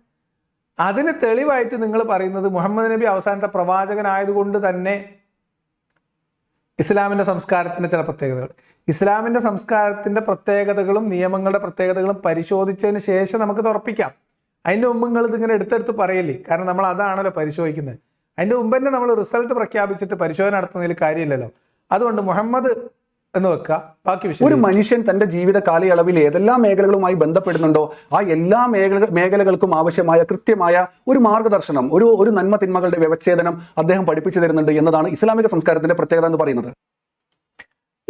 ഇതിൽ ഷജീർ മനസ്സിലാക്കേണ്ട ഒരു പ്രശ്നം എന്ന് വെച്ചാൽ, ഇദ്ദേഹം മനസ്സിലാക്കി വെച്ചിട്ടുള്ളത് മുഹമ്മദ് ഇങ്ങോട്ട് വന്നിട്ട് നന്മ തിന്മകൾ വ്യവച്ഛേദിക്കുന്നത് വരെ നന്മയും തിന്മയും നല്ലതും ചീത്തയും ഒക്കെ ഒരു കൊട്ടയിലിട്ട് വെച്ച് മനുഷ്യന്മാർ ജീവിക്കുകയായിരുന്നു എന്നാണ്. മനുഷ്യർക്ക് മൂല്യങ്ങൾ എന്താണെന്ന് അറിയില്ലായിരുന്നു, നല്ലതും ചീത്തയും ഏതാണെന്ന് തിരിച്ചറിയാതെ മനുഷ്യരിങ്ങനെ എല്ലാം കൂടെ വാരിക്കെട്ടി ജീവിച്ചു പോന്നിരുന്ന ഒരു കെട്ടകാലത്ത് നന്മയും തിന്മയും വ്യവച്ഛേദിക്കാൻ വേണ്ടി കയ്യിൽ ഗ്ലൗസും മൂക്കിൽ മുഖത്ത് മാസ്കും ഒക്കെ വെച്ച് ഇവിടെ ശുദ്ധി കലശം നടത്താൻ വേണ്ടുന്ന ഏതോ ഒരാളെക്കുറിച്ച് പോലെയാണ് പറയുന്നത്. വാസ്തവത്തിൽ എന്താണ് മൂല്യങ്ങൾ? മനുഷ്യർ സാമൂഹിക ജീവിതം ആരംഭിക്കുന്നത് മുതൽ മനുഷ്യരുടെ സാമൂഹ്യ ജീവിതത്തിന്റെ പരിണാമ ദശകളിൽ എല്ലായിടത്തും മനുഷ്യന്റെ മൂല്യങ്ങൾ രൂപീകരിക്കപ്പെടുന്നുണ്ട്, അത് വികസിക്കുന്നുണ്ട്. മനുഷ്യന്റെ അറിവ് വികസിക്കുന്നുണ്ട്, മനുഷ്യന്റെ ജീവിതത്തിലുള്ള കാഴ്ചപ്പാട്, ധാർമ്മിക ചിന്ത എന്ന് തുടങ്ങിയിട്ടുള്ള കാര്യങ്ങളൊക്കെ അതിനനുസരിച്ച് വളർന്ന് വികസിച്ച് വരികയാണ് ചെയ്യുന്നത്. അങ്ങനെ മനുഷ്യർ പുരോഗമിച്ചു വരുന്നതിനിടയിൽ ഒരു കാലത്ത് 6-ാം നൂറ്റാണ്ടിൽ മുഹമ്മദ് എന്ന് പറയുന്ന ഒരു വ്യക്തി മക്കയിൽ വരുന്നു. മുഹമ്മദ് അവിടെ വെച്ച് പുതിയതായിട്ടുള്ള എന്തെങ്കിലും മൂല്യങ്ങൾ പഠിപ്പിച്ചു എന്ന് അവകാശവാദം ഉന്നയിക്കാൻ യാതൊരു തെളിവുമില്ല. മുഹമ്മദ് 40 വയസ്സ് വരെ സത്യസന്ധനായി ജീവിച്ചു എന്ന് നിങ്ങൾ തന്നെ പറയുന്നു, അൽ അമീനായിരുന്നു എന്ന് നിങ്ങൾ തന്നെ പറയുന്നു. യാതൊരു തെറ്റും, ഇസ്ലാം തെറ്റായി പരിഗണിക്കുന്ന ഒരു തെറ്റും തിന്മയും ചെയ്തിട്ടില്ലാത്തൊരു മനുഷ്യനായിട്ട് മുഹമ്മദ് അവിടെ ജീവിച്ചു എന്ന് നിങ്ങൾ തന്നെ അവകാശപ്പെടുന്നു. എങ്കിൽ അങ്ങനെ ഒരു ബഹുദൈവ വിശ്വാസിയുടെ വീട്ടിൽ ജനിച്ചു വളരുകയും മാതാപിതാക്കൾ നഷ്ടപ്പെട്ടതിന് ശേഷം പിതാമഹന്റെയും പിതൃവ്യന്റെയും സംരക്ഷണത്തിൽ ജീവിച്ച് ആ ബഹുദൈവ വിശ്വാസികളുടെ സംസ്കാരത്തിലും അവരുടെ ആചാരത്തിലും വളരുകയും ചെയ്ത മുഹമ്മദ് എങ്ങനെയാണ് അത്രയും മൂല്യവത്തായ ഒരു ജീവിതം, നിങ്ങൾ അവകാശപ്പെടുന്നത് പോലെ അൽ അമീനായിരുന്നു എങ്കിൽ, സത്യസന്ധനായിരുന്നു, വളരെ നല്ല സ്വഭാവത്തിനുടമയായിരുന്നു, സാധാരണഗതിയിൽ മനുഷ്യന്മാർക്കിടയിൽ ഉണ്ടായിരുന്ന ഒരു ദുസ്വഭാവവും ഇല്ലാത്തൊരു മഹാനായിരുന്നു എന്ന് നിങ്ങൾ അവകാശപ്പെടുന്നു എങ്കിൽ, മുഹമ്മദിന് ഉത്ബോധനം കിട്ടി യഥാർത്ഥത്തിലുള്ള ശരിയും തെറ്റും ദൈവികമായി വ്യവച്ഛേദിച്ച് കിട്ടുന്നതിന് മുൻപ് മുഹമ്മദിന് ആ ജീവിത സംസ്കാരവും ആ നന്മയും എവിടെ നിന്ന് കിട്ടി? അത് ദൈവം മുഹമ്മദിന്റെ മനസ്സിലിട്ട് കൊടുത്ത ഒരു സാധനമാണെങ്കിൽ മുഹമ്മദിന് അങ്ങനെ സാധ്യമാകുമെങ്കിൽ മനുഷ്യർക്ക് എല്ലാവർക്കും ഇടയിൽ നന്മയും നല്ലതും നല്ല ചിന്തയും ആണ് ദൈവം കാംക്ഷിക്കുന്നതെങ്കിൽ മുഹമ്മദ് എങ്ങനെയാണോ 40 വയസ്സ് വരെ മാന്യമായി ജീവിച്ചത് അതേ ചിന്ത മറ്റു മനുഷ്യന്മാർക്ക് കൊടുത്തു കഴിഞ്ഞാൽ പിന്നെ മുഹമ്മദിനെ ഒന്ന് പ്രവാചകനാക്കും, പിന്നെ ജിബ്രീലിനെ എങ്ങനെ അങ്ങോട്ടും ഇങ്ങോട്ടും ഓടിക്കും ചെയ്യേണ്ട ഒന്നും ഒരു കാര്യം ഉണ്ടായിരുന്നില്ലല്ലോ. ഷജീറിന് മനസ്സിലാവും എന്നാണ് ഞാൻ വിചാരിക്കുന്നത്. അപ്പം മുഹമ്മദ് മൂല്യങ്ങൾ വ്യവച്ഛേദിച്ച് തരാൻ തുടങ്ങുന്നത് 40 വയസ്സിന് ശേഷമാണ്. അതിനു മുൻപ് മുഹമ്മദ് സത്യസന്ധനായിരുന്നു എന്ന് നിങ്ങൾ തന്നെ അവകാശപ്പെടുന്നു. മുഹമ്മദിന് എവിടെ നിന്ന് കിട്ടിയ ആ മൂല്യങ്ങൾ? അപ്പൊ ആ മൂല്യങ്ങൾ മുഹമ്മദ് വരുന്നതിന് മുൻപ് തന്നെ ആ ജനതയുടെ ഇടയിൽ ജീവിച്ച മുഹമ്മദിൽ കിട്ടുന്നത് ആ ജനതയിൽ നിന്നാണ്, ആ കുടുംബത്തിൽ നിന്നാണ്, ആ ഗോത്രങ്ങളിൽ നിന്നാണ്, ആ സമൂഹത്തിൽ നിന്നാണ്. അതല്ല എന്ന് പറയാൻ പറ്റില്ലല്ലോ. മാത്രമല്ല മുഹമ്മദ് മാത്രമായിരുന്നു അവിടെ ഏകമാന്യൻ എന്ന് വാദിക്കുകയാണെങ്കിൽ പോലും നമുക്കത് അംഗീകരിക്കാം. അങ്ങനെയുമല്ല. അബൂബക്കറിനെ കുറിച്ച് നിങ്ങൾക്ക് എന്തെങ്കിലും മോശം അഭിപ്രായം ഉണ്ടോ? ഇസ്ലാമിലേക്ക് വരുന്നതിന് മുൻപ് അബൂബക്കർ എത്ര പ്രായമായിട്ടാണ് ഇസ്ലാമിലേക്ക് വരുന്നത്? ഖദീജ ഒരു മോശം സ്ത്രീയായിരുന്നു വിവാഹത്തിന് മുമ്പ് എന്ന് നിങ്ങൾക്ക് അഭിപ്രായം ഉണ്ടോ? 40 വയസ്സിൽ മുഹമ്മദിനെ വിവാഹം കഴിക്കുമ്പോൾ 25-ാമത്തെ വയസ്സിൽ മുഹമ്മദ് ഖദീജയെ വിവാഹം കഴിക്കുമ്പോൾ ഖദീജക്ക് 40 വയസ്സാണെന്ന് പറയപ്പെടുന്നു. ആ ഖദീജ 40 വയസ്സ് വരെ ജീവിച്ചത് മൂല്യങ്ങളില്ലാതെ ആയിരുന്നു എന്ന് നിങ്ങൾക്ക് വാദമുണ്ടോ? മുഹമ്മദിന്റെ പിതാവ് അബ്ദുള്ള, മുഹമ്മദിന്റെ മാതാവ് ആമിന, ഇവർക്കൊന്നും ഈ ദിവ്യബോധനം വന്നു കിട്ടിയിട്ടില്ല. ദൈവികമായ ജീവിത വ്യവസ്ഥിതി അവരൊന്നും അനുധാവനം ചെയ്തിട്ടില്ല. മുഹമ്മദിന്റെ മാതൃക അവരൊന്നും പിൻപറ്റിയിട്ടില്ല. വേറെ ഏതെങ്കിലും ഒരു പ്രവാചകന്റെ കിതാബ് അനുസരിച്ച് ജീവിച്ചവരുമല്ല മുഹമ്മദിന്റെ വല്യപ്പയും എളാപ്പയും വാപ്പയും ഉമ്മയും ഉൾപ്പെടെ ആരും. അപ്പൊ അവരെങ്ങനെ മാന്യരായി? അവർക്കെങ്ങനെയാണ് സാമാന്യമായിട്ടുള്ള ധാർമ്മികത ഉണ്ടായത്? അവരെങ്ങനെയാണ് മാന്യമായ ജീവിതം നയിച്ചത്? അത് ആലോചിച്ചിട്ട് വേണം മുഹമ്മദ് നബി കൊണ്ടുവന്ന സമ്പൂർണവും സമഗ്രവുമായ ജീവിത വ്യവസ്ഥിതിയെക്കുറിച്ച് നമ്മൾ പരിശോധിക്കാൻ. ഇത് ഞാൻ സാന്ദർഭികമായിട്ട് പറഞ്ഞാണ്, ഷജീറിനോട് മാത്രമല്ല. മുഹമ്മദിന്റെ ജീവിത പദ്ധതിയെക്കുറിച്ച് ഊറ്റം കൊള്ളുന്ന എല്ലാവർക്കും ഉള്ള ചോദ്യമാണ്. മുഹമ്മദിന്റെ മുൻഗാമികളായ തലമുറ, മുഹമ്മദിന്റെ കുടുംബത്തിലെ മുതിർന്നവർ, വാപ്പ, വല്ലിപ്പ, മൂത്താപ്പ, എളാപ്പ, അമ്മായി കാക്ക മുതൽ അങ്ങോട്ടുള്ള മനുഷ്യർ, മുഹമ്മദ് 40 വയസ്സ് വരെയുള്ള പ്രവാചകത്വത്തിന് മുൻപ് വരെയുള്ള കാലം, മുഹമ്മദ് 25-ാമത്തെ വയസ്സിൽ ഖദീജയെ കല്യാണം കഴിക്കുമ്പോൾ ഖദീജക്ക് 40 വയസ്സാണെങ്കിൽ ഖദീജ 40 വയസ്സ് വരെ ജീവിച്ചത്, അവരൊക്കെ അങ്ങേയറ്റം അധാർമികമായ ഒരു ജീവിതം നയിച്ചവരായിരുന്നു എന്ന് നിങ്ങൾക്ക് വാദമുണ്ടോ? ഞാൻ മനസ്സിലാക്കിയിട്ടത് ഇല്ല എന്നാണ്. ഈ ചോദ്യത്തിന് ഉത്തരം മനസ്സിലാലോചിച്ചിട്ട് വേണം മുഹമ്മദിന്റെ ധാർമ്മിക പദ്ധതിയെ നമ്മൾ വിശകലനം ചെയ്യാൻ. അപ്പൊ മുഹമ്മദ് എന്തോ പുതിയതായിട്ട് കൊണ്ടുവന്നു, മുഹമ്മദ് എന്തോ പുതിയതായിട്ട് ഇൻട്രൊഡ്യൂസ് ചെയ്തു, മുഹമ്മദ് എന്തോ പുതിയ നന്മ തിന്മ വ്യവച്ഛേദിച്ചു എന്ന് പറഞ്ഞാൽ നന്മയും തിന്മയും അതിനു മുൻപേ മനുഷ്യർ തിരിച്ചറിഞ്ഞിട്ടുണ്ട്. മുഹമ്മദിന്റെ കാലത്ത് മുഹമ്മദ് ജീവിക്കുന്ന സമകാലികർക്കിടയിൽ ഉണ്ടായിരുന്ന നന്മ തിന്മ തന്നെയാണ് മുഹമ്മദിനെയും നയിച്ചിരുന്നത്. പക്ഷെ ഇസ്ലാം എന്ന് പറയുന്ന ഈ പ്രേതബാധയോടുകൂടി മുഹമ്മദ് ആ മൂല്യങ്ങളെ വലിച്ചെറിയുന്ന കാഴ്ചയാണ് നമ്മൾ കാണുക. അപ്പൊ മുഹമ്മദ് പഠിപ്പിച്ച ധാർമ്മിക പദ്ധതിയും ജീവിത പദ്ധതിയും വ്യവസ്ഥിതിയും നമുക്കതിലേക്ക് പരിശോധനയ്ക്ക് കിടക്കാം. അത് പരിശോധിക്കുമ്പം അടിസ്ഥാനപരമായിട്ട് ഈ ചിന്ത നമ്മുടെ മനസ്സിലുണ്ടാവണം എന്ന് സാന്ദർഭികമായി പറഞ്ഞു എന്നേ ഉള്ളൂ. ഇനി ഉദാഹരണം, അഥവാ ഒരു മനുഷ്യൻ രാവിലെ ഉണർന്നത് മുതൽ അദ്ദേഹത്തിന്റെ അന്നേ ദിവസത്തെ ജീവിതയാത്രയ്ക്ക് ശേഷം രാത്രി ഉറങ്ങുന്നത് വരെ ഏതെല്ലാം മേഖലയുമായി അദ്ദേഹം ബന്ധപ്പെടുന്നുണ്ടോ ആ എല്ലാ മേഖലകൾക്കും ആവശ്യമായ കൃത്യമായ മാർഗദർശനം, കൃത്യമായ ശരിതെറ്റുകൾ, കൃത്യമായ നന്മ തിന്മകൾ പ്രവാചകൻ പഠിപ്പിക്കുന്നുണ്ട് എന്നതാണ് ഇസ്ലാമിക ആദർശത്തിന്റെ, ഇസ്ലാമിക സംസ്കാരത്തിന്റെ പ്രത്യേകത എന്ന് പറയുന്നത്. എല്ലാ മനുഷ്യർക്കും സാമാന്യമായിട്ട് ആ ഒരു ബോധം ഉണ്ടാവും. മനുഷ്യരായി ഒരു സാമൂഹ്യ ജീവിതം നയിക്കുന്ന ആളുകളെ സംബന്ധിച്ച് രാവിലെ എഴുന്നേറ്റത് മുതൽ കിടന്നുറങ്ങുന്നത് വരെ എന്തൊക്കെയാണ് ചെയ്യേണ്ടത് എന്നതിനെക്കുറിച്ച് കൃത്യമായ ഒരു ധാരണ സാമൂഹ്യ ജീവിതം നയിക്കുന്ന എല്ലാ മനുഷ്യർക്കും, സ്വബോധത്തോടെ ജീവിക്കുന്ന എല്ലാ മനുഷ്യന്മാർക്കും ഉണ്ടാവും.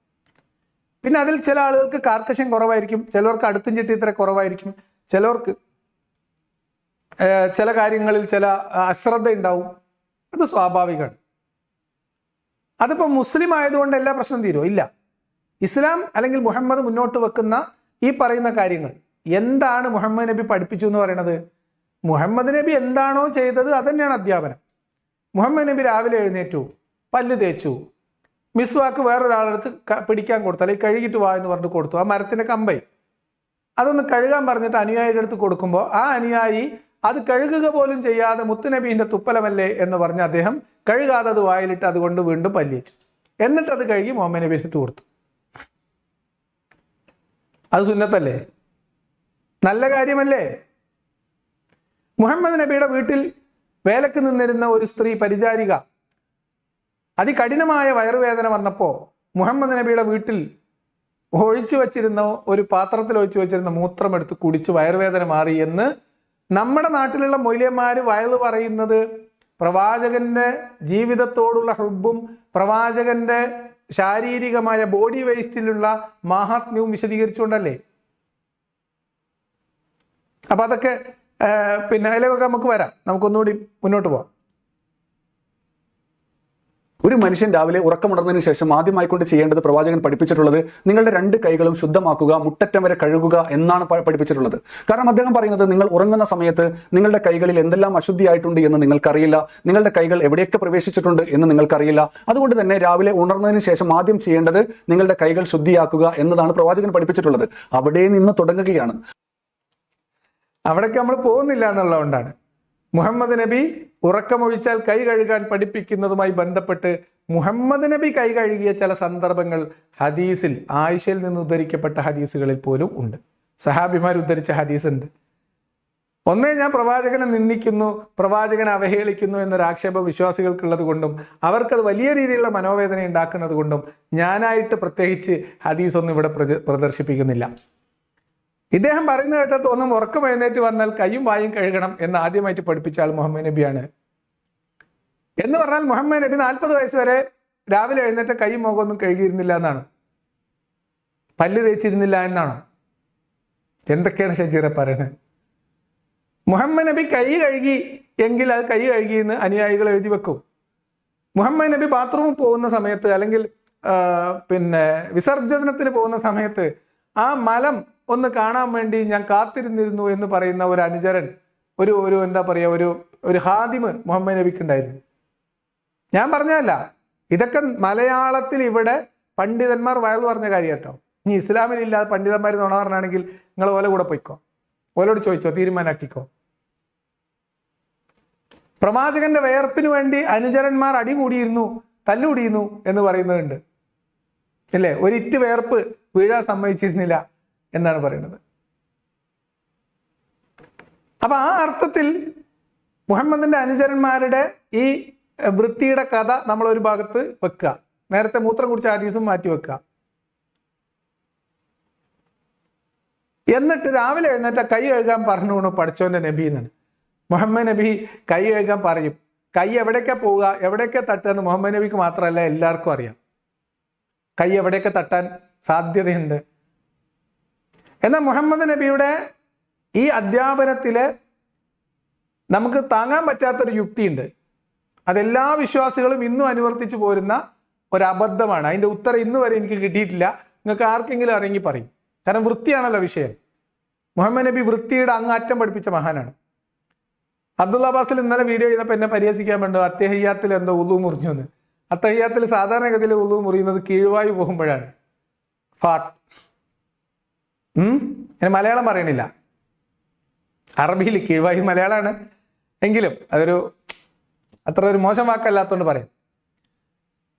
പൊന്നാര കൂട്ടരങ്ങൾക്ക് അറിയോ, കീഴ്വായു പോകുന്നത് അശുദ്ധിയാണ്. അത് ചെറിയ അശുദ്ധി കാറ്റായി പോകും കീഴ്വായു സംഭവിച്ചു. അങ്ങനെ ഇത് സംഭവിച്ചാൽ പിന്നെ നമ്മൾ വൃത്തിയാക്കണം. കാരണം ചെറിയ അശുദ്ധി വന്നു കഴിഞ്ഞു, ചെറിയ അശുദ്ധി വന്നു. ഇനിയിപ്പോൾ അബ്ദുള്ള അബ്ബാസിൽ പറഞ്ഞ പോലെ അത്തഹിയ്യാത്തിൽ ഒരു കീഴ്വായു പോയാൽ ആ മനുഷ്യൻ അവിടുന്ന് എഴുന്നേറ്റ് പോയിട്ട് എന്തൊക്കെ കഴുകും നിങ്ങൾക്കറിയോ? കൈ രണ്ടും മുൻകൈ രണ്ടും കഴുകും, വായിലും മൂക്കിലും വെള്ളം കയറ്റി ചീറ്റും, മുഖം കഴുകും, കൈ രണ്ടും മുട്ടുവരെ കഴുകും, തലയിൽ നിന്ന് അല്പം വെള്ളം എടുത്ത് തല മുടി തടവും, ചെവി വൃത്തിയാക്കും, കാൽപാദങ്ങൾ രണ്ടും വിരലുകൾക്ക് ഇടയിലൊക്കെ വെള്ളം കയറുന്ന പോലെ കഴുകും. താടിയൊക്കെ കഴുകുമ്പോൾ, മുഖമൊക്കെ കഴുകുമ്പോൾ താടീൻ്റെ ഉള്ളിലൊക്കെ വെള്ളം കയറ്റാൻ വേണ്ടി തിങ്ങിയ താടിയുള്ളവർ അത് വെള്ളമൊക്കെ തിക്കി കഴുകണം. അത്രയും വൃത്തിയാക്കും. എന്തിനു വേണ്ടി അറിയോ? അത്തഹിയ്യാത്തിലൊരു കീഴ്വായു പോയാൽ. ഇതിന്റെ ലോജിക്ക് മനസ്സിലായവരുണ്ടെങ്കിൽ ഒന്ന് കമന്റ് ബോക്സിൽ എഴുത്. എന്താണ് ഇത് രണ്ടും തമ്മിലുള്ള ബന്ധം? എനിക്ക് മനസ്സിലായിട്ടില്ല. കീഴ്വായു പോയി കഴിഞ്ഞാൽ നിങ്ങൾ സാധാരണ മലവിസർജനം നടത്തിയിട്ട് ശുദ്ധിയാക്കുന്ന പോലെ ശുദ്ധിയാക്കണം എന്ന് പറഞ്ഞിരുന്നെങ്കിൽ നമുക്കിത് കാര്യം മനസ്സിലാവുമായിരുന്നു. ഇതിന്റെ ലോജിക്ക് എന്താണ്? എനിക്ക് എത്ര ആലോചന കിട്ടിയിട്ടില്ല. ഈ കൈ എഴുതുന്നതിന്റെ ശാസ്ത്രമൊക്കെ പറഞ്ഞ സ്ഥിതിക്ക് ഞാൻ ഷജീർ പുളിക്കലിനോട് പറയാണ്, കീഴ്വായി പോയാൽ വുളു എടുക്കുന്നതിന്റെ ലോജിക്ക്, അതിന്റെ കാരണം, അതിന്റെ ശാസ്ത്രീയത അങ്ങ് അടുത്ത വീഡിയോയിലെങ്കിലും നമുക്ക് വിശദീകരിച്ചു തരണം. അപ്പൊ പറഞ്ഞു വന്നത്, മുഹമ്മദ് നബി പ്രവാചകനാണെന്നുള്ളതിന്റെ ഏറ്റവും വലിയ തെളിവായിട്ട് അദ്ദേഹം പറയുന്നത് രാവിലെ എഴുന്നേറ്റാൽ കൈ കഴുകാൻ പറഞ്ഞു എന്നാണ്. മുഹമ്മദ് നബി കൈ കഴുകാൻ, രാവിലെ ഉറക്കത്തിൽ നിന്ന് ആരെങ്കിലും ഉണർന്നു വന്നാൽ നിങ്ങൾ ആദ്യം നിങ്ങളെ കൈ കഴുകിയിട്ട് നിങ്ങളെ പാത്രത്തിൽ തൊടാവുള്ളൂ എന്ന് പറഞ്ഞതാണ് ഹദീസ്. നിങ്ങൾ പാത്രത്തിൽ തൊടുന്നതിന് മുൻപ് കൈ കഴുകണം എന്നാണ് ഹദീസ്. മുഹമ്മദ് നബീൻ്റെ അടുത്ത് അഴുക്ക് പിടിച്ച കയ്യുമായിട്ട്, ദുർഗന്ധം പിടിക്കുന്ന കയ്യുമായിട്ട് വന്ന് ഷെയ്ഖാൻ്റെ കൊടുക്കാൻ വേണ്ടി സഹാബി തുനിഞ്ഞപ്പോൾ അവനെ ഓടിച്ചു വിട്ട് കൈ കഴുകിയ ഹദീസ് വേറെ കിടക്കുന്നുണ്ട്. വേറൊരു സമയത്ത് അർദ്ധരാത്രിയിലെ സന്ദർശന വേളകളിൽ കയ്യിൽ എന്തൊക്കെയോ അസ്വസ്ഥത തോന്നിയിട്ട് കയ്യിലെന്തോ ആയിട്ട് അത് ആദ്യം ഒന്ന് കഴുകി, ആദ്യം തുടച്ച് പിന്നെ കഴുകി പിന്നെ ചുമരിലൊരുതി വൃത്തിയാക്കിയ കഥയും വേറെ ഹദീസിലുണ്ട്. അപ്പം മുഹമ്മദ് നബിക്ക് അറിയാം രാത്രി സമയങ്ങളിൽ കയ്യിൽ എന്തൊക്കെ ആവുന്നതാണ്, അതുകൊണ്ട് കൈ നല്ലോണം രാവിലെ എഴുന്നേറ്റ് കഴുകണം എന്ന് മുഹമ്മദ് നബിക്ക് മനസ്സിലായി. അതിനെന്തിനാണ് പഠിച്ചവനൊക്കെ? എന്താണ് ഷജീറെ, നിങ്ങൾ ഇങ്ങനെയാണോ മുഹമ്മദ് നബീനെ റിസാലത്ത്? അബ്ദുള്ള ബാസിലെ ഒരു വിധം മുഹമ്മദ് നബീനെ നാറ്റിച്ച് കിടക്കാൻ കടത്തി പറയാൻ എനിക്ക് താല്പര്യമില്ലാത്തതുകൊണ്ടാണ്, അതുകൊണ്ടാണ് ഹദീസ് എടുക്കാത്തതും വായിക്കാത്തതും. എന്തിനാണ് ഷജീറെ ഇനിയും മുഹമ്മദ് നബീനെ ഇങ്ങനെ അവഹേളിക്കാൻ വേണ്ടി ഓരോ കാര്യങ്ങൾ പറയണത്? അപ്പം അതൊരു ബാലിശമായ വാദമാണ്, അത് നമുക്ക് പരിഗണിക്കാൻ കഴിയാത്തൊരു വാദമാണ്. കാരണം കൈ കഴുകലൊക്കെ അതിന് മുമ്പേ മനുഷ്യന്മാർക്കിടയിലുള്ളതാണ്. കൈ കഴുകുന്ന സമയത്ത് പ്രാർത്ഥന ചൊല്ലുന്ന ജനസമൂഹങ്ങൾ വരെ ഉണ്ടായിരുന്നു. കൈ കഴുകൽ വലിയൊരു ആചാരമായിട്ട് ചെയ്യുന്ന ആൾക്കാരുണ്ടായിരുന്നു പല സമയത്തും. ജൂതന്മാർക്കിടയിലൊക്കെ അത്തരം ആചാരങ്ങൾ അതിന് മുൻപേ ഉള്ളതാണ്. അപ്പം അതിലൊന്നും വലിയ കാര്യമില്ല, അതൊന്നും റിസാലത്തിന്റെ തെളിവിലേക്ക് നിൽക്കൂല. ഷജീറെ കയ്യിൽ നിന്ന് പോകും. കാരണം ദൈവിക സന്ദേശത്തിന്റെ അടിസ്ഥാനത്തിലാണ് പ്രവാചകൻ ഈ ഒരു ജീവിത സംസ്കാരത്തെ, ഈ ഒരു ജീവിത മാർഗദർശനത്തെ നമുക്ക് നൽകിയത് എങ്കിൽ അതിനെ അനുധാവനം ചെയ്യുന്നത് വഴി അതുമൂലം യാതൊരു തിന്മയും നമ്മുടെ ജീവിതത്തിൽ ഉണ്ടാകാൻ പാടില്ല. അപ്പോൾ 1500 വർഷങ്ങൾക്ക് മുൻപുള്ള ഒരു കാലഘട്ടത്തിൽ ജീവിച്ച് 1500 വർഷങ്ങൾക്ക് മുൻപുള്ള ഒരു സാമൂഹിക സാഹചര്യത്തിൽ ജീവിച്ച മുഹമ്മദ് നബിയെ 1500 വർഷങ്ങൾക്ക് ഇപ്പുറം 2024 ഞാൻ അനുധാവനം ചെയ്യുകയാണെങ്കിൽ, ആ മുഹമ്മദ് നബിയുടെ കൽപ്പനകൾക്കനുസരിച്ചുകൊണ്ട് ഞാൻ എൻ്റെ ജീവിതത്തെ ചിട്ടപ്പെടുത്തുകയാണെങ്കിൽ അതുമൂലം എൻ്റെ ജീവിതത്തിൽ നന്മ മാത്രമാണ് ഉണ്ടാകുന്നതെങ്കിൽ, യാതൊരു തിന്മയും മൂലം ഞാൻ അനുഭവിക്കുന്നില്ല എങ്കിൽ തീർച്ചയായിക്കൊണ്ട് മുഹമ്മദ് നബി ഒരു ദൈവിക ദൂതനാണ്, ഒരു പ്രവാചകനാണ് എന്നതിന്റെ ഏറ്റവും വലിയ തെളിവാണത്. 1500 കൊല്ലം മുമ്പും ഒരാൾ പഠിപ്പിച്ച ഒരു കാര്യം ഇന്നും അതുപോലെ അനുവർത്തിച്ചാൽ, ആ അധ്യാപനങ്ങളൊക്കെ അതുപോലെ അനുധാവനം ചെയ്താൽ, ഈ 2024 ജീവിക്കുന്ന ഷജീർ പുളിക്കലിന് യാതൊരു പ്രശ്നം ഉണ്ടാവില്ല, യാതൊരു തിന്മയും ഭവിക്കില്ല, അത് ഏറ്റവും ഗുണകരമായിട്ട് മാത്രമേ ഭവിക്കൂ എന്നുണ്ടെങ്കിൽ അത് മുഹമ്മദ് നബി പ്രവാചകനാണ് എന്ന് സംശയിക്കാവുന്ന ഒരു കാര്യമാണ്. സംശയമൊന്നുമില്ല. നമുക്കതൊന്ന് പരിശോധിക്കാം. ആലോചിക്കണം. 1400-1500 കൊല്ലം മുൻപ് മക്കയിൽ രൂപപ്പെട്ട ഒരു മതം, ഒരു സംസ്കാരം, ഒരു വ്യക്തിയുടെ ജീവിതം, അദ്ദേഹം പഠിപ്പിച്ച കാര്യങ്ങൾ, ചെയ്തത്, പറഞ്ഞത്, അത് അതുപോലെ ഈ നൂറ്റാണ്ടിൽ അനുധാവനം ചെയ്തു കഴിഞ്ഞാൽ ഷജീറിന് നന്മ മാത്രമേ ഉണ്ടാവുള്ളൂ, ഒരു പ്രശ്നം ഉണ്ടാവില്ല. അതങ്ങനെ തന്നെ ചെയ്യുമ്പോൾ ഷജീറിന് നല്ല ആത്മവിശ്വാസവും ആത്മസംതൃപ്തിയും കിട്ടുന്നുണ്ട്, ഒരു മനസ്താപം ഉണ്ടാവുന്നില്ല എങ്കിൽ അതൊരു പോസിറ്റീവായിട്ടുള്ള കാര്യമായിട്ട് എടുക്കും. ഇനി അതിന് 1-2 ഉദാഹരണങ്ങൾ അദ്ദേഹം തന്നെ പറയുന്നുണ്ട്, നമുക്കൊന്ന് മുന്നോട്ട് നോക്കാം. എന്തായാലും കൈ കഴുകൽ നിൽക്കൂല, കൈ കഴുകുന്ന കാര്യം തൽക്കാലം മാറ്റി വെച്ചാൽ. കാരണം അദ്ദേഹം ഒരു പ്രവാചകനല്ലായിരുന്നുവെങ്കിൽ, അദ്ദേഹം ഒരു സാധാ മനുഷ്യനായിരുന്നുവെങ്കിൽ 1500 വർഷങ്ങൾക്ക് മുൻപുള്ള ഒരു സാമൂഹിക സാഹചര്യത്തിൽ ജീവിച്ച പ്രവാചകനെ 1500 വർഷങ്ങൾക്ക് ഇപ്പുറം 2024 ഒരു മനുഷ്യനും അനുധാവനം ചെയ്യാനോ പിൻപറ്റാനോ സാധിക്കില്ല. അദ്ദേഹത്തിന്റെ കൽപ്പനകൾ ഇന്ന് പ്രാക്ടിക്കൽ അല്ലായിരിക്കും. തീർച്ചയായിട്ടും അതന്നെയാണ് നമ്മുടെ പോയിന്റ്. ഷജീർ കൃത്യം കാര്യങ്ങൾ പറയണം, നമ്മളൊന്നും പറയേണ്ടതില്ല. മുഹമ്മദ് നബി പ്രവാചകനല്ല എന്നതിൻ്റെ ഒന്നാമത്തെ തെളിവ് മുഹമ്മദിന്റെ നബിയുടെ ഉത്ബോധനത്തിലോ ഖുർആനികമായ വിശദീകരണങ്ങളിലോ ജീവിത പദ്ധതിയിലോ ദൈവികമായ ഒരു സങ്കല്പത്തിൻ്റെയും ഒരു സാന്നിധ്യവും ഇല്ല എന്നതിൻ്റെ ഒന്നാമത്തെ തെളിവ് ലോകാവസാനം വരെയുള്ള സകല മനുഷ്യന്മാർക്കുമുള്ള ജീവിത മാർഗമായി അവതരിപ്പിക്കപ്പെടുകയും 1400 കൊല്ലം മുൻപ് വഹയ് ദൈവിക ഉത്ബോധനങ്ങൾ അവസാനിപ്പിക്കുകയും ചെയ്ത ഒരു ദൈവത്തിൻ്റെ പക്കൽ നിന്നുള്ള ഗ്രന്ഥമായിട്ടോ അതിൻ്റെ മൂല്യമായിട്ടോ നമുക്ക് ഇസ്ലാമിക അധ്യാപനം, മുഹമ്മദിൻ്റെ അധ്യാപനം, മുഹമ്മദിൻ്റെ ജീവിത ശൈലി, മുഹമ്മദിൻ്റെ മൂല്യങ്ങൾ ഈ നൂറ്റാണ്ടിൽ അല്ലെങ്കിൽ ഈ കാലഘട്ടത്തിൽ നമുക്ക് അനുധാവനം ചെയ്യാൻ കഴിയില്ല. അത് കാലഹരണപ്പെട്ടതാണ്. അതന്നെയാണ് തെളിവ്. ഷജീർ പറയണു അങ്ങനെയാണെങ്കിൽ പ്രവാചകൻ മുഹമ്മദ് നബിയുടെ പ്രവാചകത്തിനെതിരാണത്. തീർച്ചയായിട്ടുമാണ്. ഇനി ഷജീർ ചില ഉദാഹരണങ്ങൾ പറഞ്ഞുതരും, കേട്ടോളൂ.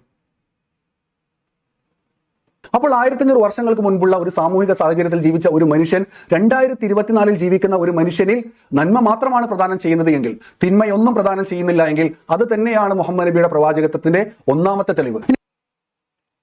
ഒന്നാമത്തെ തെളിവ് കിട്ടിയല്ലോ. ആ ഒന്നാമത്തെ തെളിവ് എന്താണ് എന്ന് നമുക്കൊന്ന് പരിശോധിക്കാം. ഇദ്ദേഹം പറയുന്നത് ഇദ്ദേഹം അനുധാവനം ചെയ്യുന്നത് മുഹമ്മദ് നബി അന്ന് പഠിപ്പിച്ചു തന്നതാണ് എന്നാണ്. ഇതിലൊരു പ്രശ്നം എന്താ വെച്ചാൽ, ഷജീർ മക്കയിൽ എങ്ങനെയാണോ മുഹമ്മദ് ജീവിച്ചത് നുബുവത്തിന് മുൻപ്, അതേപോലെയാണ് ഷജീർ കേരളത്തിൽ ആലുവയിൽ ജീവിക്കുന്നത്. ഷജീർ പഠിച്ച മതവും മദ്രസയൊക്കെ പോകുന്നതിന് മുൻപ് ഷജീർ മൂല്യങ്ങൾ പഠിക്കുന്നുണ്ട്. സ്കൂളിൽ പോകുമ്പോൾ അവിടെ നിന്ന് പുതിയ അറിവുകൾ ഉണ്ടാവുന്നുണ്ട്, പുതിയ രീതികൾ ഉണ്ടാവുന്നുണ്ട്, സംസ്കാരങ്ങളുടെ ഭാഗമാകുന്നുണ്ട്. അപ്പോൾ ഷജീർ ജീവിക്കുന്ന കാലഘട്ടവും ചുറ്റുപാടും മനുഷ്യരും സമൂഹവും ഇവിടുത്തെ ഭരണകൂടവും വ്യവസ്ഥയും നിയമവും എല്ലാം കൂടെ ചേർന്നാണ് ഷജീറിന്റെ മൂല്യങ്ങൾ നിർണ്ണയിക്കുന്നത്. ഷജീർ വിചാരിക്കുന്നത് ഷജീർ ഇപ്പോൾ ജീവിക്കുന്ന ഈ ജീവിത മൂല്യങ്ങൾ എന്ന് പറയുന്നത് അദ്ദേഹം അനുധാവനം ചെയ്യുന്ന ചിന്തകൾ, ഗുണകരമായ എല്ലാ കാര്യങ്ങളും, പോസിറ്റീവായിട്ടുള്ള സകലതും പ്രവാചകനിൽ നിന്ന് പകർന്നു കിട്ടിയതാണ് എന്ന അന്ധവിശ്വാസമാണ് ഷജീറിനെ നയിക്കുന്നത്. അതിനൊരു ഉദാഹരണം ഞാൻ പറയാം. ഷജീറുമായി ഞാൻ കുറച്ചു കാലം മുൻപ് സംസാരിച്ചപ്പോൾ, ഞാൻ ഷജീറിനെ കുറ്റമായിട്ട് പറയല്ല, ഷജീറിനോട് ഈ വിഷയം ഞാൻ വിശദമായിട്ട് സംസാരിച്ചതാണ്. അദ്ദേഹം പറയുന്ന ചില കാര്യങ്ങൾ, അതായത് മുഹമ്മദ് നബിയുടെ ജീവിതത്തിൽ ഉണ്ടായിരുന്ന പല കാര്യങ്ങളും ഇന്നത്തെ കാലത്തെ മനുഷ്യർക്ക് അനുധാവനം ചെയ്യാൻ കഴിയാത്തതാണ് എന്ന് ഷജീറിന് കൃത്യമായ ധാരണയുണ്ട്. ഒരു ഉദാഹരണത്തിന് ബഹുഭാര്യത്വം എടുക്കുക. ബഹുഭാര്യത്വം അനുവദനീയമാണ് എന്ന ഇസ്ലാമിക നിയമത്തെക്കുറിച്ച് ഞാനും ഷജീർ സംസാരിച്ചെത്തിയിട്ട് ഷജീറിന്റെ മൂല്യം, ഷജീറിന്റെ ഒരു കാഴ്ചപ്പാടനുസരിച്ച് ഒരാൾക്ക് ഒരു സമയത്ത് ഒരു ഭാര്യ അല്ലെങ്കിൽ ഒരു ജീവിത പങ്കാളി എന്നതാണ് ഷജീർ വിശ്വസിക്കുന്ന മൂല്യം. അതുകൊണ്ട് ഷജീർ പറയുന്നത് എനിക്ക് ഈ മൂല്യം കിട്ടിയത് ഖുർആനിൽ നിന്നാണ് എന്നാണ്. എങ്ങനെ കിട്ടും? ഷജീറിനോട് ഞാൻ ആ ആയത്ത് ചോദിച്ചു, ഏത് ആയത്തിന്റെ അടിസ്ഥാനത്തിലാണ് ഒരു ഭാര്യ മാത്രം പാടുള്ളൂ എന്ന് കിട്ടിയത്? അപ്പൊ അതിന് അദ്ദേഹം പറഞ്ഞ ഒരു ലോജിക്ക്, നിങ്ങൾക്ക് ഭാര്യമാർക്കിടയിൽ നീതി നടപ്പിലാക്കാൻ കഴിയും എങ്കിൽ നിങ്ങൾ 1, 2, 3, 4 വരെ കല്യാണം കഴിച്ചോളൂ എന്ന് ഖുർആനിലുണ്ട്. അതിന് തൊട്ടടുത്ത് അല്ലെങ്കിൽ മറ്റൊരു സ്ഥലത്ത് ഖുർആനിൽ അള്ളാഹു പറയുന്നു നിങ്ങൾക്ക് അങ്ങനെ നീതി നടപ്പിലാക്കാൻ കഴിയൂല. അതിൽ നിന്ന് ഷജീർ നിർദ്ധരിച്ചെടുത്തതാണ് ഖുർആൻ ഒരേ സമയത്ത് ഒരു ഭാര്യ എന്ന മൂല്യമാണ് നമ്മളെ പഠിപ്പിച്ചത്. ആ മൂല്യമാണ് ഷജീർ പിൻപറ്റുന്നത്. ഇങ്ങനെയാണ് ഷജീർ ഖുർആനിൽ നിന്നും ഇസ്ലാമിൽ നിന്നും ഷജീർ ഇന്ന് ജീവിക്കുന്ന കാലഘട്ടത്തിൽ ഷജീർ ആർജിച്ച മൂല്യങ്ങൾ ഉരുട്ടിയെടുക്കുന്നത്. ഞാൻ ഉദാഹരണം പറഞ്ഞതേ ഉള്ളൂ. അപ്പൊ ഷജീറിനോട് പറയുന്നത്, ഷജീർ ഇന്ന് ഈ കാലഘട്ടത്തിൽ ഇവിടെ ജീവിക്കുമ്പോൾ ഷജീർ മുന്നോട്ട് വെക്കുന്നതോ ഷജീർ പിന്തുടരുന്നതോ മുറുകെ പിടിക്കുന്നതോ ആയ മൂല്യങ്ങൾ കേവലമായ ഇസ്ലാമിക അധ്യാപനങ്ങളുടെ ഭാഗമായി ഷജീറിൽ വന്നു ചേർന്നതല്ല. അത് ഒരുപാട് ഘടകങ്ങളുണ്ട്. ഇപ്പൊ ഇസ്ലാമികമായ സംസ്കാരങ്ങളിലൂടെ ഷജീർ ആർജിച്ച ഏതാനും മൂല്യങ്ങൾ ഉണ്ടാവും, തീർച്ചയായിട്ടും ഉണ്ടാവും. അതിപ്പം ഹൈന്ദവ ദർശനങ്ങളുമായി ബന്ധപ്പെട്ട് ആരാധനയും പ്രാർത്ഥനയുമായി ജീവിക്കുന്ന അത്തരം കുടുംബങ്ങൾ മുറുകെ പിടിക്കുന്ന ചില മൂല്യങ്ങൾ അവർക്കുണ്ടാവും. ക്രൈസ്തവ വിഭാഗങ്ങൾക്ക് അവർക്കുണ്ടാവും. പിന്നെ സ്വതന്ത്ര ചിന്തകർക്ക് മൂല്യമേ ഇല്ല എന്നാണ് ഇദ്ദേഹം പറയുന്നത്. അത് വേറെ വിഷയമാണ്, നമുക്ക് ചർച്ച ചെയ്യാം. സ്വതന്ത്ര ചിന്ത, ധാർമ്മികത, സ്വതന്ത്ര ചിന്തയിലും ഇസ്ലാമിലും അതിന്റെ കാഴ്ചപ്പാട്, അതിന്റെ അടിസ്ഥാനം, ഇതൊക്കെ നമുക്ക് ചർച്ച ചെയ്യാം. അതിന് നമ്മൾ UA കുട്ടികൾ തന്നെ തയ്യാറാണെന്നൊക്കെ പറയുന്നുണ്ട്. അവർ വരികയാണെങ്കിൽ വരട്ടെ. ആദ്യം നമുക്ക് ഈ മുഹമ്മദ് നബിയുടെ തോട്ടത്തിലെ കഥ കഴിഞ്ഞിട്ട് അതിനെക്കുറിച്ചൊക്കെ നമുക്ക് ചർച്ച ചെയ്യാം. അപ്പോൾ ഇങ്ങനെയാണ് മനുഷ്യർക്ക് മൂല്യങ്ങൾ ഉണ്ടാവുന്നത്.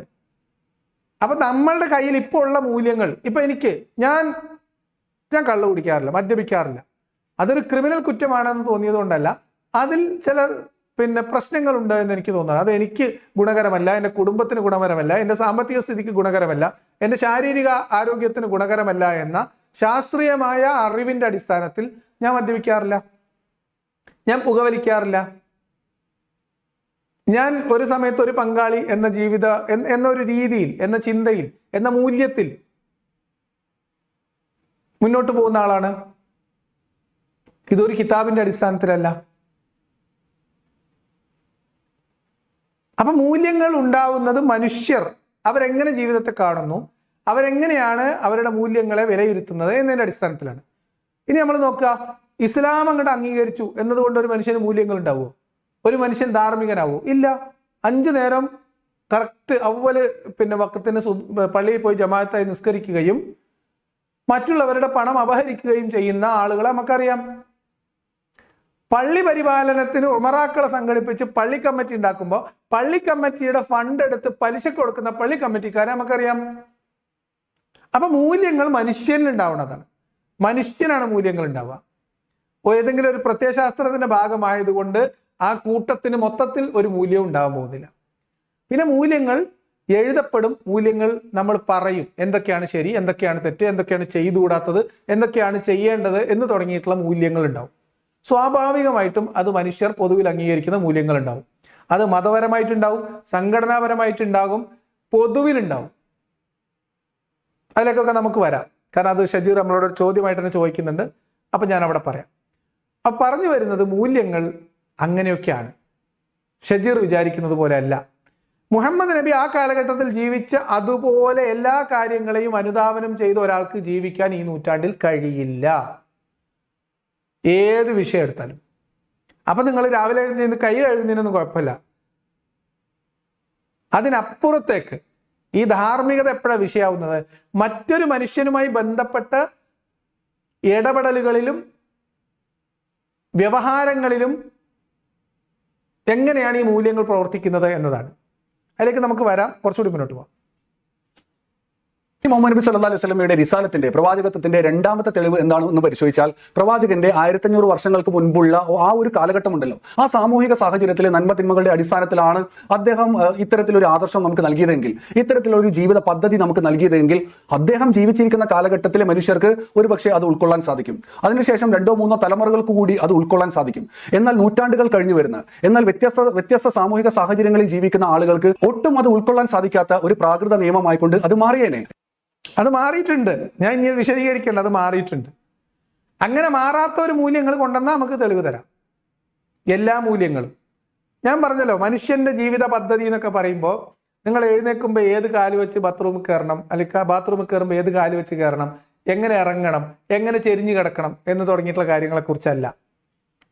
ധാർമ്മികത, ജീവിത പദ്ധതി, നിയമം, വ്യവസ്ഥിതി എന്നൊക്കെ പറയുന്നത് മറ്റു മനുഷ്യരെ കൂടി ഉൾക്കൊള്ളുന്നതാണ്. നമ്മുടെ കൂടെ ജീവിക്കുന്ന നമ്മുടെ പങ്കാളികൾ, നമ്മുടെ കുഞ്ഞുമക്കൾ, നമ്മുടെ കുട്ടികൾ, നമ്മുടെ കുടുംബാംഗങ്ങൾ, ഇവരെ കൂടി ബാധിക്കുന്ന തരത്തിൽ ഇവരെങ്ങനെയാണ് പരിഗണിക്കുന്നത്, ഇവരെങ്ങനെയാണ് നമ്മൾ കൈകാര്യം ചെയ്യുന്നത്, ഇവരുടെ അന്തസ്സിനെ കുറിച്ച് നമ്മുടെ കാഴ്ചപ്പാട് എന്താണ്, ഇവരുടെ വ്യക്തിത്വത്തെക്കുറിച്ച് നമ്മുടെ കാഴ്ചപ്പാട് എന്താണ്, ഇത് വളരെ പ്രധാനമാണ്. അത് കഴിഞ്ഞ് നമ്മുടെ കുടുംബത്തിന് പുറത്തുള്ള മറ്റു മനുഷ്യരോടുള്ള നമ്മുടെ കാഴ്ചപ്പാട്, അവരോടുള്ള സമീപനം, അതെന്തിൻ്റെയൊക്കെ അടിസ്ഥാനത്തിലാണ്, ആരോടൊക്കെ എങ്ങനെയൊക്കെ പെരുമാറണം, ആരോടൊക്കെ എങ്ങനെയൊക്കെ ചിരിക്കണം, ആരോടൊക്കെ ചിരിക്കാൻ പാടില്ല, ആർക്കൊക്കെ സലാം പറയണം, മീൻസ് സലാം എന്ന് പറഞ്ഞാൽ അഭിവാദനം, ആർക്കൊക്കെ അഭിവാദനം നടത്താൻ പാടില്ല, ആരൊക്കെ ഇങ്ങോട്ട് അഭിവാദനം ചെയ്താൽ തിരിച്ച് മറുപടി പറയാൻ പാടില്ല, ആർക്കൊക്കെ പറയാം എന്ന് തുടങ്ങിയിട്ടുള്ള കുറേ മൂല്യങ്ങളുണ്ട് ഇസ്ലാമിൽ. ബറാവും വലാവും, ബലാവും ബറാവും, അങ്ങനെ എന്തൊരു സാധനമുണ്ട്. ആ പുസ്തകം കിട്ടുമെങ്കിൽ ഒന്ന് വായിക്കണം ഷജീർ പുളിക്ക്. അത് കഴിഞ്ഞാൽ ഇങ്ങനെ പറയില്ല. ഈ നൂറ്റാണ്ടിലെ മനുഷ്യന്മാർക്ക് അനുധാവനം ചെയ്യാൻ പറ്റുന്ന കാര്യങ്ങളല്ല മുഹമ്മദ് നബി ചെയ്തതൊന്നും. സാമൂഹികവും രാഷ്ട്രീയവുമായിട്ടുള്ള മുഹമ്മദിന്റെ നിലപാടുകളൊന്നും ഈ കാലഘട്ടത്തിൽ ഒരു മനുഷ്യനും സ്വീകാര്യോഗ്യമല്ല. ഇനി ഏതെങ്കിലും ഒരെണ്ണെടുത്ത് വന്നിട്ട് പിന്നെ നഖം മുറിക്കുമ്പം ഇവിടുന്ന് ഇങ്ങോട്ട് മുറിക്കാൻ പറഞ്ഞു, ഇവിടുന്ന് ഇങ്ങോട്ട് മുറിക്കാൻ പറഞ്ഞു, ഇനി ഇന്ന ശാസ്ത്രമുണ്ട് ഒക്കെ നിങ്ങൾ പറഞ്ഞോളി. സാമൂഹികമായ, ധാർമ്മികമായ, മറ്റു മനുഷ്യരെ കൂടി ബാധിക്കുന്ന നിലപാടുകളിലും നിയമങ്ങളിലും ഇസ്ലാം എന്നേ കാലഹരണപ്പെട്ടു പോയ ഗോത്ര വ്യവസ്ഥിതി മാത്രമാണ്. സ്ത്രീകളോടുള്ള കാഴ്ചപ്പാടിൽ, ഇതര മതസ്ഥരോടുള്ള കാഴ്ചപ്പാടിൽ, അവിശ്വാസവും വിശ്വാസവും തമ്മിലുള്ള കാഴ്ചപ്പാടിൽ, മനുഷ്യരുടെ ചിന്താ സ്വാതന്ത്ര്യവുമായി ബന്ധപ്പെട്ട കാഴ്ചപ്പാടിൽ, അഭിപ്രായ സ്വാതന്ത്ര്യത്തെക്കുറിച്ചുള്ള കാഴ്ചപ്പാടിൽ, എല്ലാത്തിലും ഇസ്ലാം അമ്പേ പരാജയമാണ്. അത് ഏതോ കാലഹരണപ്പെട്ടു പോയ ഏതോ കാലത്തെ ഗോത്ര രീതി മാത്രമാണ്. അതങ്ങനെ തന്നെയാണ്. ഷജീർ അല്ല എന്ന് സ്ഥാപിക്കാൻ വേണ്ടി ചില തെളിവുകൾ അദ്ദേഹം നിരത്തും, അത് കേൾക്കാം. എന്നാൽ പ്രവാചകൻ പഠിപ്പിച്ച ജീവിത സംസ്കാരം എന്ന് പറയുന്നത്, ജീവിത നിയമങ്ങൾ എന്ന് പറയുന്നത് ഏത് നൂറ്റാണ്ടുകൾ മാറി വന്നാലും ഏതൊരു സാമൂഹിക സാഹചര്യത്തിൽ ജീവിക്കുന്ന മനുഷ്യർക്കും അനുധാവനം ചെയ്യാൻ സാധിക്കുന്ന തരത്തിലുള്ള ഒരു ജീവിത സംസ്കാരത്തെയാണ് മുഹമ്മദ് നബി അവതരിപ്പിച്ചിട്ടുള്ളത് എന്ന് നമുക്ക് കാണാൻ സാധിക്കും. അത് നമ്മൾ കഴിഞ്ഞ ഒരാഴ്ചയായിട്ട് നമ്മളെ ചാനൽ ചർച്ച ചെയ്ത മുഹമ്മദ് നബിയുടെ ജീവിതത്തിലെ ചില മാതൃകകൾ, ചില സംഭവങ്ങൾ, ചില ഏടുകൾ, നമ്മൾ ജീവിതത്തിൽ നിന്ന് അടർത്തിയെടുത്ത ചില പച്ചയായ ഏടുകൾ കഴിഞ്ഞ ഒരാഴ്ചയധികം നമ്മൾ സംസാരിച്ചതാണ്. അതൊക്കെ ഒന്ന് പരിശോധിച്ചാൽ തന്നെ ആർക്കൊക്കെ എങ്ങനെയൊക്കെ അനുധാവനം ചെയ്യാൻ പറ്റുമെന്ന് മനസ്സിലാവും. ഞാൻ അതിനെക്കുറിച്ചൊന്നും കൂടുതൽ പരാമർശിക്കുന്നില്ല. ഓക്കെ, ഇനി അദ്ദേഹം പഠിപ്പിച്ചു തന്ന മൂല്യങ്ങൾക്ക് ചില ഉദാഹരണങ്ങളുണ്ട്. അത് ഷജീറിൻ്റെ അല്ലെങ്കിൽ എല്ലാ ഇസ്ലാമിസ്റ്റുകളുടെയും ട്രേഡ് മാർക്ക് മാതൃകകളാണ്. അതിലേക്ക് കൂടി ഒന്ന് കടന്നു പോകാം. ഇപ്പോൾ ഉദാഹരണത്തിന് പ്രവാചകൻ സല്ലല്ലാഹു അലൈഹി വസല്ലമ ഒരു ആണും പെണ്ണും തമ്മിൽ വിവാഹ ജീവിതത്തിലേക്ക് പ്രവേശിക്കുമ്പോൾ എന്തെല്ലാമാണ് അവിടെ പാലിക്കേണ്ട മര്യാദകൾ, എന്തെല്ലാമാണ് അവിടുത്തെ ശരിതെറ്റുകൾ, എന്തെല്ലാമാണ് അവിടുത്തെ നന്മ തിന്മകൾ എന്നൊക്കെ പ്രവാചകൻ നമ്മളെ പഠിപ്പിച്ചിട്ടുണ്ട്. പക്ഷേ അവിടെ ഒരിടത്ത് പോലും പ്രവാചകൻ ജീവിച്ചിരുന്ന കാലഘട്ടത്തിലെ, പ്രവാചകൻ ജീവിച്ചിരുന്ന സാമൂഹിക സാഹചര്യത്തിലെ ശരിതെറ്റുകളിൽ നിന്നുകൊണ്ടല്ല ഇത്തരത്തിലൊരു നിയമം നമുക്ക് നൽകിയിട്ടുള്ളത്. ആ കാര്യത്തിൽ ഒരു ശരിയുണ്ട്. എന്താ വെച്ചാൽ മുഹമ്മദ് നബി ആ കാലത്തെ മൂല്യങ്ങൾ പോലും പൂർണ്ണമായിട്ട് അംഗീകരിക്കാത്തൊരു മനുഷ്യനായിട്ടാണ് ഇസ്ലാം മതപ്രബോധനം തുടങ്ങിയതിനു ശേഷം ആൾ മാറുന്നത്. കാരണം ഇസ്ലാം മതപ്രബോധനം തുടങ്ങി മക്കയിൽ നിന്ന് മദീനയിലേക്ക് പലായനം ചെയ്തു പോയ മുഹമ്മദ് ആ കാലഘട്ടത്തിലുള്ള മനുഷ്യർ പൊതുവിൽ അംഗീകരിച്ച മൂല്യങ്ങളെ പോലും കാറ്റിൽ പറത്തി എന്നുള്ളതാണ്. ഉദാഹരണത്തിന് വളർത്തുമക്കളെ മക്കളായി കണ്ടിരുന്ന ഒരു സംസ്കാരം അത് കാറ്റിൽ പറത്തി. ബാക്കി ആരോപണങ്ങളിലേക്കൊന്നും പോവല്ല, ഞാൻ നിങ്ങളെ ഓർമ്മിപ്പിക്കാൻ. അക്കാലഘട്ടത്തിലെ മനുഷ്യർ ഉണ്ടായിരുന്ന, അതായത് നുബുവത്തിന് മുമ്പ് മുഹമ്മദിന് ഒരടിമയായ ഒരു ആശ്രിതരുണ്ടായപ്പോൾ അവരെ തിരിച്ച് വീട്ടിലോട്ട് കൊണ്ടുപോകാൻ വേണ്ടി വാപ്പയും ഉമ്മയും വന്നപ്പോൾ, പാപ്പയും ഇനിയിപ്പോൾ ഉമ്മ ഉണ്ടായിരുന്നു എന്ന് വെച്ചിട്ട് വരും തെളിവ് വേണം പറഞ്ഞിട്ട്. അപ്പോൾ പിതാവ് വന്നപ്പോൾ മുഹമ്മദിനോടുള്ള സ്നേഹം കാരണം മുഹമ്മദിന്റെ കൂടെ നിൽക്കാൻ തീരുമാനിച്ച അടിമയെ സ്വതന്ത്രനാക്കി വളർത്തുപുത്രനായിരിക്കുമെന്നും ഇവൻ എന്നിൽ നിന്ന് അനന്തരമെടുക്കുമെന്നും ഇവൻ ഇനിമേൽ സെയ്ദ് ബിൻ മുഹമ്മദ് എന്ന പേരിൽ അറിയപ്പെടും എന്നും പ്രഖ്യാപിച്ച മുഹമ്മദ് നുബുവത്തിന് മുൻപാണ് ആ കഥ. അതിനുശേഷം നുബുവത്തൊക്കെ കിട്ടി കുറച്ചു കാലം കഴിഞ്ഞ് മദീനയിലെത്തി 2-3 വർഷം കഴിഞ്ഞപ്പോഴത്തേക്ക് കഥ മാറി, മൂല്യം മാറി. ആ കാലഘട്ടത്തിലുള്ള മനുഷ്യർ ആർജിച്ചിരുന്ന അല്ലെങ്കിൽ അവർ പങ്കുവച്ചിരുന്ന മൂല്യങ്ങൾക്ക് വിരുദ്ധമായ ഒരു കാര്യം മുഹമ്മദ് ചെയ്യാൻ ആഗ്രഹിച്ചു എന്നും മനുഷ്യന്മാരെ പേടിച്ച് അള്ളാഹു ചെയ്യാൻ ഉത്തരവിടുന്ന ഒരു കാര്യത്തെക്കുറിച്ച്, അള്ളാഹ് അറിയിച്ചു കൊടുത്ത ഒരു കാര്യത്തെക്കുറിച്ച് മുഹമ്മദ് ഭയപ്പെട്ടു എന്നും ആളുകളെ പേടിച്ച് അത് മറച്ചു വെച്ചു എന്നും ഖുർആനിലുണ്ട്. വേറെ എവിടെയും പോണ്ട ഷജീർ. അള്ള നിന്നെ അറിയിച്ചു തന്നതും നിനക്കറിയാവുന്നതുമായ ഒരു കാര്യം നീ നാട്ടുകാരെ പേടിച്ച് മറച്ചു വെക്കുന്നു. ഓർക്കുക, നീ അള്ളാഹിനെ മാത്രം പേടിച്ചാൽ മതി, വേറെ ആരും പേടിക്കേണ്ടെന്ന്. ഏത് സന്ദർഭത്തിലാണ് ആ വചനം അവതരിച്ചത് എന്നറിയാവുന്നവർ. ഒരാണും പെണ്ണും തമ്മിൽ വിവാഹം ചെയ്ത് ജീവിക്കുമ്പോൾ, മുന്നോട്ട് പോകുമ്പോൾ ഉണ്ടായിരുന്ന അല്ലെങ്കിൽ സ്വീകരിക്കേണ്ട മൂല്യങ്ങളെക്കുറിച്ച് മുഹമ്മദ് നബി പഠിപ്പിച്ചു തന്നത് അവിടുത്തെ ആളുകളുടെ മൂല്യങ്ങളിൽ നിന്നല്ല, പുതിയ എന്തോ മൂല്യങ്ങളാണ് എന്നാണ്. എന്ത് മൂല്യം? സ്ത്രീകളുടെ സകല അവകാശങ്ങളും നിഷേധിച്ച് സ്ത്രീകളെ കേവലം പുരുഷന്റെ അടിമകളാക്കുന്ന പ്രക്രിയയാണ് വൈവാഹിക നിയമ പരിഷ്കരണത്തിലൂടെ മുഹമ്മദ് ചെയ്തത്. അതേ സമയത്ത് സ്ത്രീകളെ പുരുഷന്റെ സമ്പൂർണമായ പുരുഷന് കീഴൊതുക്കുകയും പുരുഷന്റെ ലൈംഗികാസ്വാദനത്തിനുള്ള സകല വാതിലുകളും തുറന്നിടുകയും ചെയ്തു. യഥേഷ്ടം അടിമ സ്ത്രീകൾ. 4 ഭാര്യമാർ എന്നുള്ളത് അറ്റ് എ ടൈമാണ്. 4 ഭാര്യമാർ എന്ന പരിമിതി ഇസ്ലാമിലില്ല. 4 ഭാര്യമാരിൽ നിന്ന് 1-2 ഒഴിവാക്കിയിട്ട് വേറെ 1-2 കല്യാണം കഴിക്കാം. ഒരേ സമയത്ത് 4 ഭാര്യമാർ എന്ന പരിധിയെ നിശ്ചയിച്ചിട്ടുള്ളൂ. അതേസമയത്ത് അടിമ സ്ത്രീകളെ ശാരീരിക ആവശ്യത്തിന്, പുരുഷന്റെ സുഖാസ്വാദനത്തിന് എണ്ണത്തിൽ ലിമിറ്റ് ഇല്ലാതെ അടിമ സ്ത്രീകളെ അനുവദിച്ചു കൊടുക്കുകയും ചെയ്തു. ഏതുവരെ? മറ്റൊരാളുടെ വിവാഹബന്ധത്തിലിരിക്കുന്ന ഭർത്തൃമതിയായ അടിമ സ്ത്രീ ആണെങ്കിൽ പോലും അവരെ അനുവദിച്ചു കൊടുത്തു എന്നാണ് ഖുർആൻ വചനം പറയുന്നത്. അതുകൊണ്ട് സ്ത്രീ പുരുഷ ബന്ധവും വൈവാഹിക നിയമത്തിലും മുഹമ്മദ് നബി പഠിപ്പിച്ച മാതൃകയൊക്കെ ഉദാഹരണമായിട്ട് എടുത്ത ഷജീർ പുളിക്കലിന് മുഹമ്മദ് നബിനോട് എന്തോ വൈരാഗ്യമുണ്ട് എന്ന് എനിക്ക് ചിന്തിക്കാൻ കഴിയുന്നുള്ളൂ. അല്ലെങ്കിൽ ബോധമുള്ള ആരെങ്കിലും മുഹമ്മദ് നബി പഠിപ്പിച്ച മാതൃക എന്ന് പറഞ്ഞിട്ട് വൈവാഹികവും ദാമ്പത്യവും ലൈംഗിക സദാചാരമൊക്കെ എടുത്തുകൊണ്ട് വരുമോ? ഇതൊക്കെ ശ്രദ്ധിക്കേണ്ട അമ്പാനെ എന്നാണ് എനിക്ക് ചോദിക്കാം. അഥവാ പ്രവാചകൻ ജീവിച്ചിരുന്ന കാലഘട്ടത്തിലെ അന്നത്തെ സാമൂഹിക സാഹചര്യത്തിലെ നന്മ തിന്മകളിൽ നിന്നായിരുന്നു, ശരിതെറ്റുകളിൽ നിന്നായിരുന്നു പ്രവാചകൻ ഇത്തരത്തിലൊരു വൈവാഹിക നിയമം നമുക്ക് നൽകിയത് എങ്കിൽ പ്രായം അതിലൊരു പരിഗണനാ വിഷയമായി മാറിയേനെ. അങ്ങനെ വന്നെങ്കിൽ എന്താണ് സംഭവിക്കുന്നത്? പ്രവാചകൻ ജീവിച്ചിരുന്ന കാലഘട്ടത്തിലെ മനുഷ്യർക്ക് ഒരുപക്ഷെ അത് ഉൾക്കൊള്ളാൻ സാധിക്കുന്നതായിരിക്കും.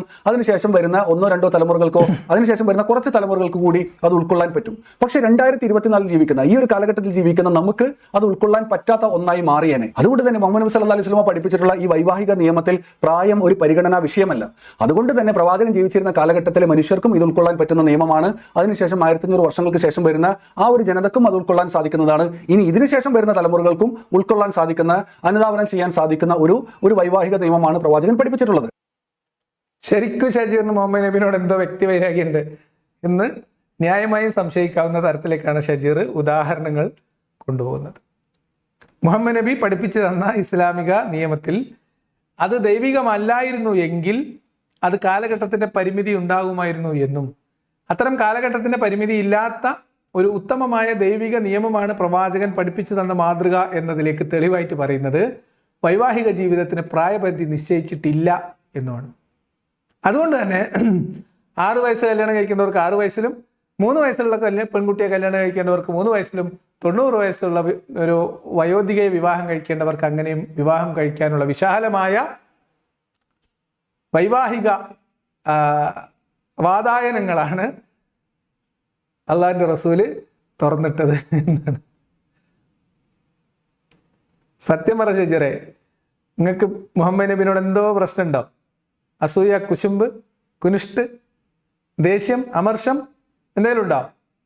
ഒരു മനുഷ്യനെ ഇങ്ങനെ നമ്മൾ എങ്ങനെങ്കിലും ഇങ്ങനത്തെ വിഷയങ്ങളിൽ നിന്ന് മാറ്റി കുറച്ചും കൂടിയൊക്കെ മനുഷ്യന് ഉപകാരമുള്ള വിഷയങ്ങളിലേക്ക് പോകാന്ന് പറയുമ്പോൾ നിങ്ങൾ നമ്മളെ വിളിച്ച് പ്രവാചകന്റെ കല്യാണത്തിലേക്കും പ്രായത്തിലേക്കും വലിച്ചിട്ടുണ്ട്. ഇത് നിങ്ങൾ എന്നോട് ചെയ്യുന്ന ക്രൂരതയാണ് എന്നാണ് എനിക്ക് പറയാനുള്ളത്.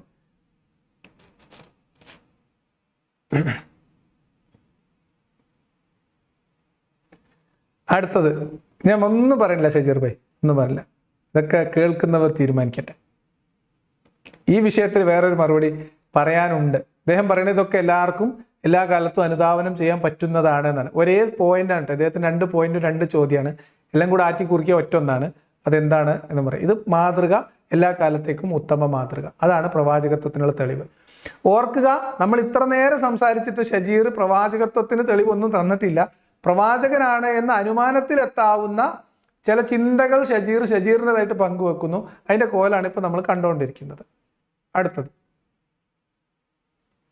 എത്ര നൂറ്റാണ്ടുകൾ മാറി വന്നാലും ഏതൊരു സാമൂഹിക സാഹചര്യത്തിൽ ജീവിക്കുന്ന മനുഷ്യർക്കും ഉൾക്കൊള്ളാൻ സാധിക്കുന്നതും ജീവിതത്തിൽ അനുധാവനം ചെയ്യാൻ സാധിക്കുന്നതും അതുവഴി തന്റെ ജീവിതത്തിൽ കൺകുളിർമയുള്ള ഒരു ജീവിതം കെട്ടിപ്പടുക്കാൻ സാധിക്കുന്നതുമായ ഒരു ജീവിത സംസ്കാരത്തെയാണ് പ്രവാചകൻ പഠിപ്പിച്ചത് എന്നതാണ് മുഹമ്മദ് നബിയുടെ പ്രവാചകത്വത്തിന്റെ 2ാമത്തെ തെളിവായിക്കൊണ്ട് ഞാൻ അവതരിപ്പിക്കുന്നത്. അതെ, ഇത് രണ്ടും ഒരു പോയിന്റ് തന്നെ തിരിച്ചു മറിച്ചു വിടുന്നു മാത്രമേ ഉള്ളൂ. ബാക്കി കൂടി കേട്ടിട്ട് എല്ലാം കൂടെ ചേർത്ത് മറുപടി പറയാം. ഇനി എനിക്ക് ലിയാഖത്തിലോട് ചോദിക്കാനുള്ള 2 ചോദ്യങ്ങളിലെ 1ാമത്തെ ചോദ്യം എന്ന് പറയുന്നത് 2024 ജീവിക്കുന്ന ഷജീർ എന്ന് പറയുന്ന ഞാൻ മുഹമ്മദ് നബിയുടെ അധ്യാപനങ്ങളെ, അദ്ദേഹത്തിന്റെ കൽപ്പനകളെ ഞാൻ പിൻപറ്റുന്നത് വഴി എന്റെ ജീവിതത്തിൽ എന്തെങ്കിലും ഒരു തിന്മ ഉണ്ടാകുന്നുവെങ്കിൽ ആ തിന്മയാണ് ലിയാഖത്തിൽ ചൂണ്ടിക്കാണിക്കേണ്ടത്. ആ തിന്മ പ്രവാചകന്റെ ഏത് കൽപ്പന ഞാൻ അനുധാവനം ചെയ്തതിന്റെ വഴിയാണ്, ഏത് പ്രവാചക അധ്യാപനത്തെ ഞാൻ അനുധാവനം ചെയ്തതിന്റെ വഴിയാണ് എന്റെ ജീവിതത്തിൽ ആ തിന്മ ഉണ്ടാകുന്നത് എന്നത് കൂടി നിങ്ങൾ പറയണം. ഇതാണ് എന്റെ 1ാമത്തെ ചോദ്യം. മുഹമ്മദ് നബി പഠിപ്പിച്ച ഏത് സാമൂഹികവും രാഷ്ട്രീയവുമായിട്ടുള്ള വിഷയങ്ങളിൽ താങ്കൾ ഞാനുമായിട്ട് ഇടപഴകേണ്ടി വന്നാൽ അതെല്ലാം ആധുനിക മനുഷ്യന്റെ കാഴ്ചപ്പാടനുസരിച്ച് തെറ്റായിരിക്കും, മോശമായിരിക്കും. ഒരു ഉദാഹരണം പറയും. മുഹമ്മദ് പഠിപ്പിച്ച സാമൂഹികവും രാഷ്ട്രീയവുമായിട്ടുള്ള നിയമങ്ങൾ അനുസരിച്ച് നിങ്ങൾ ഈ സമൂഹത്തിൽ ജീവിക്കാൻ, അതുപോലെ പകർത്തി ജീവിക്കാൻ നിങ്ങൾ എന്ന് തുടങ്ങുന്നോ അന്ന് നിങ്ങൾ ഈ സമൂഹത്തിന് ദോഷം ചെയ്യുന്ന ആളായിട്ട് മാറും. ഒരു സംശയമുണ്ട്, നമുക്ക് ഉൾക്കൊള്ളാൻ പറ്റാത്ത അവസ്ഥയിലേക്ക് നിങ്ങൾ പോകും. കാരണം മുഹമ്മദ് പഠിപ്പിച്ച 1ാമത്തെ അധ്യാപനം എന്ന് പറഞ്ഞാൽ സത്യവിശ്വാസം, സത്യനിഷേധം എന്ന മനുഷ്യരെ മതത്തിൻ്റെയും വിശ്വാസത്തിൻ്റെയും അടിസ്ഥാനത്തിലുള്ള വേർതിരിവാണ് ഇസ്ലാം പഠിപ്പിക്കുന്ന 1ാമത്തെ ആശയം. 1ാമത്തെ ആശയം മുഹമ്മദിനെ പ്രവാചകത്വം അംഗീകരിക്കാത്തവരെ മനുഷ്യരായി പോലും ഗണിക്കാത്ത ഒരു മതം. ഇസ്ലാമിനകത്തുള്ളവർ പോലും മുഹമ്മദ് നബി പഠിപ്പിച്ച അതേ ആരാധനാക്രമങ്ങളൊക്കെ കൃത്യമായി നിർവഹിക്കാത്തവരെ മനുഷ്യരായി പോലും പരിഗണിക്കാത്ത അധ്യാപനം. ആരെങ്കിലും ഒരാളുടെ മതം ഉപേക്ഷിച്ചാൽ അയാളെ കൊന്നുകളയണം എന്ന അള്ളാഹുവിന്റെ പ്രവാചകനായിട്ട് നിങ്ങൾ അംഗീകരിക്കുന്ന ആളുടെ അധ്യാപനം നിങ്ങൾ ഏതെടുത്ത് നോക്കോ.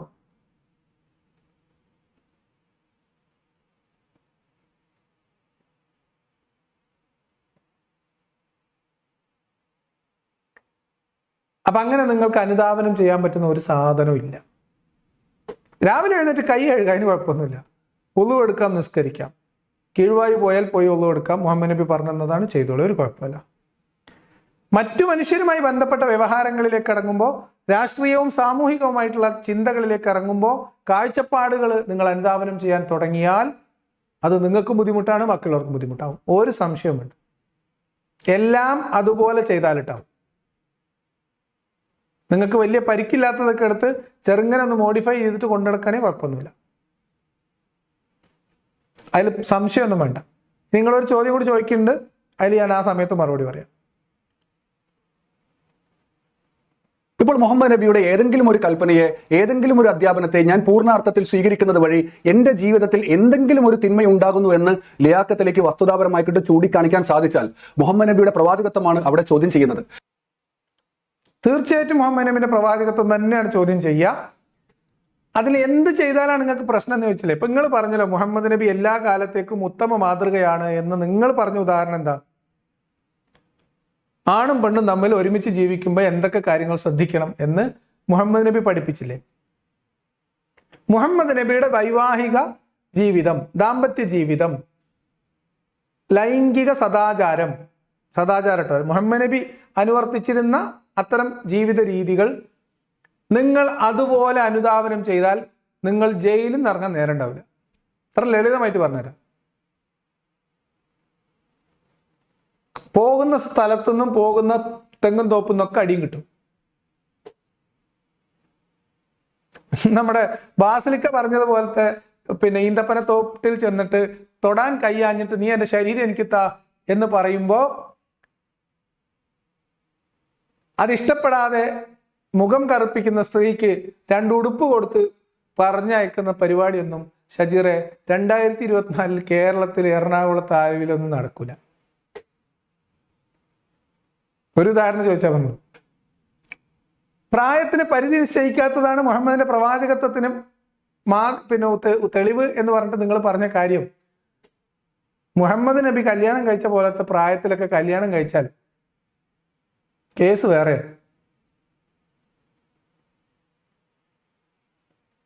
അതുകൊണ്ട് നിങ്ങൾ തൊട്ടതൊക്കെ പ്രശ്നവും. തിന്മയല്ല, നിങ്ങൾ കുലുമാലിലാകും എന്നാണ്. ആളുകളുടെ ഇടയിൽ നിങ്ങൾ മോശക്കാരനാവും, നിയമത്തിന്റെ കണ്ണിൽ നിങ്ങൾ ക്രിമിനലാവും. നിങ്ങളും നിങ്ങളുടെ ഒരു സംഘം ആളുകളും ഉറങ്ങിക്കിടക്കുന്ന ഒരു ഗോത്രത്തെ ആക്രമിച്ച് അവരുടെ സ്വത്തുകൾ കൈക്കലാക്കാനും അവരുടെ സ്ത്രീകളെ വീതിച്ചെടുക്കാനും തീരുമാനിച്ചാലോ? അപ്പൊ നിങ്ങൾ പറയും അത് ഭരണാധികാരിയായിരുന്നു. നിങ്ങൾ നാളെ ഒരു ഭരണാധികാരിയായി, ഒരു രാജ്യത്തിന്റെ പ്രധാനമന്ത്രിയായിട്ട് നിങ്ങൾ നിങ്ങളുടെ സൈന്യത്തെ ഉപയോഗിച്ച് അപ്പുറത്തെ തൊടിയിൽ കിടക്കുന്ന ആൾക്കാരെയൊക്കെ രാത്രി പോയി ആക്രമിച്ച് അവരുടെ സമ്പത്ത് കൊള്ളയടിച്ച് അവരുടെ സ്ത്രീകളെയും കുട്ടികളെയും എടുത്തിട്ട് നിങ്ങൾ പട്ടാളക്കാർക്ക് വിതരണം ചെയ്താൽ നിങ്ങൾ എന്താണ് ഈ ലോകത്ത് കാണിച്ചിട്ടുണ്ടാവുക? എങ്ങനെയാ അതിനൊക്കെ ന്യായീകരിക്കാൻ പറ്റുക? അടിമത്തത്തെ എങ്ങനെയാ നിങ്ങൾക്ക് അംഗീകരിക്കാൻ പറ്റുക? അതുകൊണ്ട് മുഹമ്മദ് നബി പഠിപ്പിച്ച ധാർമ്മികതയിലല്ല ഷജീർ ജീവിക്കുന്നത്. ഷജീർ ജീവിക്കുന്നത് ഈ നൂറ്റാണ്ടിൽ ഷജീർ ജനിച്ചു വളർന്ന നാടിൻ്റെയും ആ സമൂഹത്തിൻ്റെയും ഈ രാജ്യത്തിൻ്റെയും ഒക്കെ പൊതുവായ സാമൂഹിക ധാർമ്മികതയിലാണ്. ഷജീർ ഇസ്ലാമിൽ നിന്ന് എടുക്കുന്നത് ആകെ ഒളുണ്ടാക്കലും നിസ്കരിക്കലും നോമ്പ് നോൽക്കലും പള്ളി പോകലും ആണ്.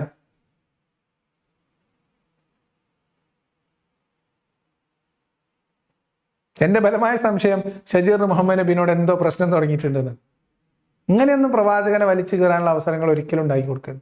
ഇത് ഞാനായതുകൊണ്ടാണ് ഇത്രയും മാന്യമായിട്ട് പറയുന്നത്, അല്ലേ കൂട്ടരെ? നിങ്ങൾ പറയും, ഞാനായതുകൊണ്ടല്ലേ ഇത്രയും സൗമ്യമായിട്ടും ഇത്രയും സഭ്യമായും ലളിതമായും പറയണേ?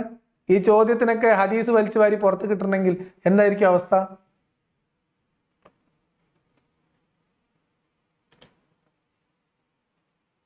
ഇനി എനിക്ക് ലിയാഖത്തിനോട് ചോദിക്കാനുള്ള രണ്ടാമത്തെ ചോദ്യം എന്ന് പറയുന്നത്, നിങ്ങൾ നിങ്ങളുടെ ജീവിതത്തിലെ ഏറ്റവും കൂടുതൽ സമയം ചെലവഴിക്കുന്നത് ഇസ്ലാമിക സംസ്കാരത്തിന്റെ ഭാഗമായിക്കൊണ്ട് ജീവിക്കുന്ന ആളുകളെ അതിൽ നിന്നും രക്ഷിച്ചെടുക്കാനുള്ള പണിയാണല്ലോ ചെയ്തുകൊണ്ടിരിക്കുന്നത്. കാരണം നിങ്ങൾ മനസ്സിലാക്കുന്നത് ഇസ്ലാമിക സംസ്കാരത്തിന്റെ ഭാഗമായിക്കൊണ്ട് ജീവിക്കുന്ന ആളുകൾ അകപ്പെട്ടിട്ടുള്ളത് ഒരു അപകടത്തിലാണ് എന്നാണ് നിങ്ങൾ മനസ്സിലാക്കുന്നത്. അതുകൊണ്ട് തന്നെയാണ് നിങ്ങൾ ഇങ്ങനെ പരിശ്രമിച്ചുകൊണ്ടിരിക്കുന്നത് ആളുകളെ എങ്ങനെയെങ്കിലും അതിൽ നിന്നും രക്ഷിച്ചെടുക്കാൻ വേണ്ടിയിട്ട്. അങ്ങനെ നിങ്ങളുടെ ശ്രമഫലമായിക്കൊണ്ട് ആരെങ്കിലും ഇതിൽ നിന്നും പുറത്ത് കടന്നു കഴിഞ്ഞാൽ അവർക്ക് കൊടുക്കാൻ നിങ്ങളുടെ കയ്യിൽ എന്താണ് ഉള്ളത്? ഓക്കെ, എന്താണുള്ളത് എന്ന് ചോദിച്ചാൽ ഞാൻ പൊതുവിൽ പറഞ്ഞുതരാം. അതായത് എല്ലാ മനുഷ്യരും, ഞാൻ ഷജീർ ഇപ്പം എന്ത് ധാർമ്മികതയിലാണുള്ളതെന്ന് ഞാൻ പറഞ്ഞു കഴിഞ്ഞു. ഇങ്ങനെ തന്നെയാണ് മനുഷ്യർ. ഒരു മനുഷ്യൻ ഒരു കാലഘട്ടത്തിൽ ജീവിക്കുമ്പോൾ ആ മനുഷ്യൻ ജീവിക്കുന്ന സമൂഹം, ചുറ്റുപാട്, അവിടുത്തെ രാഷ്ട്രീയ സംവിധാനം, അവിടുത്തെ പൊതുജനങ്ങളുടെ പൊതുവായിട്ടുള്ള സാമൂഹിക ധാർമ്മികത, ഇതൊക്കെയാണ് ഒരാളുടെ മൂല്യങ്ങൾ നിർണ്ണയിക്കാൻ അയാളെ സഹായിക്കുന്നത്. ഇനി നിങ്ങൾ മൂല്യങ്ങൾ രേഖപ്പെടുത്തി വെക്കപ്പെട്ട എന്തെങ്കിലും കിതാബ്, ഏട് തുടങ്ങിയിട്ടുള്ള കാര്യങ്ങളാണ് നിങ്ങൾ ആഗ്രഹിക്കുന്നതെങ്കിൽ ഞാൻ നിങ്ങളോട് പറയണു, ഇന്ന് നമുക്ക് എല്ലാ മനുഷ്യർക്കും അംഗീകരിക്കാവുന്നതും അത് ജീവിതത്തിൽ പകർത്താൻ കഴിയുകയാണെങ്കിൽ ഏറ്റവും സുഖകരമായിട്ടുള്ള ഒരു സാധനമാണ് UDHR എന്ന് പറയുന്ന സാധനം, മനുഷ്യാവകാശ പ്രഖ്യാപന രേഖ. ഒരു മനുഷ്യനായിട്ട് സാമൂഹിക ജീവിതം നടത്തുമ്പോൾ മറ്റു മനുഷ്യരെ നമ്മളുടെ അതേ അവകാശങ്ങളും അന്തസ്സുള്ള മനുഷ്യരായി പരിഗണിക്കാൻ കഴിയുകയും അവരോട് ആ അർത്ഥത്തിൽ ഇടപഴകുകയും ജനാധിപത്യ ബോധമുണ്ടാവുകയും ചെയ്യുക എന്നത് മാത്രം മതി. പിന്നെ നമ്മൾ ജീവിക്കുന്ന നാടിൻ്റെ പൊതുവായ സമാധാനത്തിനും ക്രമസമാധാനത്തിനും പൊതുജനാരോഗ്യത്തിനും ഒക്കെ വേണ്ടിയിട്ട് രാഷ്ട്രം പൊതുവിൽ രൂപീകരിച്ച് വരുന്ന നിയമങ്ങൾ ഉണ്ടാവും, അതിന് അംഗീകരിക്കുകയും ചെയ്യുക. ട്രാഫിക് റൂൾ ഉണ്ടാവും, അതനുസരിക്കുക. അത്രയും മതി. അല്ലാതെ വേറെ എന്ത് വേണമെന്ന ഷജീർ വിചാരിക്കുന്നത്? ഷജീർ വിചാരിക്കുന്നുണ്ടോ ഇന്ത്യയിൽ ജീവിക്കുന്ന എല്ലാ മുസ്ലിങ്ങളും കിതാബ് ഇങ്ങോട്ട് പഠിച്ചിട്ട് അതിൽ എന്തൊക്കെ ചെയ്യാൻ പറ്റില്ല എന്ന് നോക്കിയിട്ടാണോ എല്ലാ കാര്യങ്ങളും ചെയ്യുന്നത്? അങ്ങനെയാണെങ്കിൽ നമ്മളെ നാട്ടിലെ ബാങ്കുകളൊക്കെ എന്നോ പൂട്ടിപ്പോയില്ലേ ഷജീർ ഭായി? ലോൺ എടുത്തിട്ട് വീട് വെക്കാൻ പറ്റുമോ? ലോൺ എടുത്ത് കുട്ടീനെ കെട്ടിക്കാൻ പറ്റുമോ? ലോൺ എടുത്ത് വണ്ടി വാങ്ങാൻ പറ്റുമോ? ലോൺ എടുക്കാത്ത മൂല്യന്മാരാരെങ്കിലും ഉണ്ടോ? അപ്പൊ ആ മൂല്യം എവിടെ പോയി? ഇസ്ലാമിക വിശ്വാസത്തിൽ നിന്നാൽ കള്ളുടിക്കാൻ പറ്റില്ല എന്നാണ് പറയാ. മുസ്ലിങ്ങൾ കള്ളുടിക്കാതിരിക്കുന്നുണ്ടോ? കള്ളുടിക്കുന്ന മുസ്ലിങ്ങൾ ഇല്ലേ? ഇനി ഒരാൾ മുസ്ലിം ആയതുകൊണ്ട് അയാൾ ആ മതത്തിന്റെ നിയമം അംഗീകരിക്കാത്തത് കൊണ്ടാണ് അയാൾ അങ്ങനെ ആയതെന്ന് പറഞ്ഞാൽ മുസ്ലിങ്ങളല്ലാത്തവരിൽ കള്ളു കുടിക്കാത്തവരില്ലേ? മദ്യപിക്കാത്തവരില്ലേ? അപ്പൊ ഈ മൂല്യങ്ങളും മതവുമായിട്ട് പ്രത്യേകിച്ച് യാതൊരു ബന്ധവുമില്ല. മതങ്ങൾ പൊതുവിൽ നിലനിൽക്കുന്നത് ചില ആചാരങ്ങളുടെയും അനുഷ്ഠാനങ്ങളുടെയും സാമൂഹികമായ പരസ്പരമായുള്ള ഒരു കെട്ടുറപ്പിന്റെയും ഒരു ഗോത്ര ചിന്തയുടെയും അടിസ്ഥാനത്തിൽ മാത്രമാണ്. ആ മതഗ്രന്ഥങ്ങൾ അതുമായി ബന്ധപ്പെട്ട മൂല്യങ്ങളാണ് കൂടുതലായും പഠിപ്പിക്കുന്നത്. സാമൂഹിക ജീവിതത്തിൽ പൊതുവിൽ ആ പ്രദേശത്തിന്റെ പൊതു ധാർമ്മികതയോട് ചേർന്ന് പോവുകയാണ് സമാധാനപൂർവ്വം ജീവിക്കുന്ന എല്ലാ സമൂഹങ്ങളും ചെയ്യുന്നത്. അത് ഇസ്ലാം ആയാലും ശരി, ക്രിസ്തുമതായാലും ശരി, ആരായാലും ശരി. ഇപ്പൊ ഏതെങ്കിലും ഒരു മുസ്ലിം രാഷ്ട്രത്തിൽ ജീവിക്കുന്ന ഒരു ഹൈന്ദവ സമൂഹം ഉണ്ട് എന്ന് വിചാരിക്കുക. അപ്പൊ പിന്നെ UAE അമ്പലം പണിയുന്നു. അവരെന്താ ചെയ്യുന്നത്?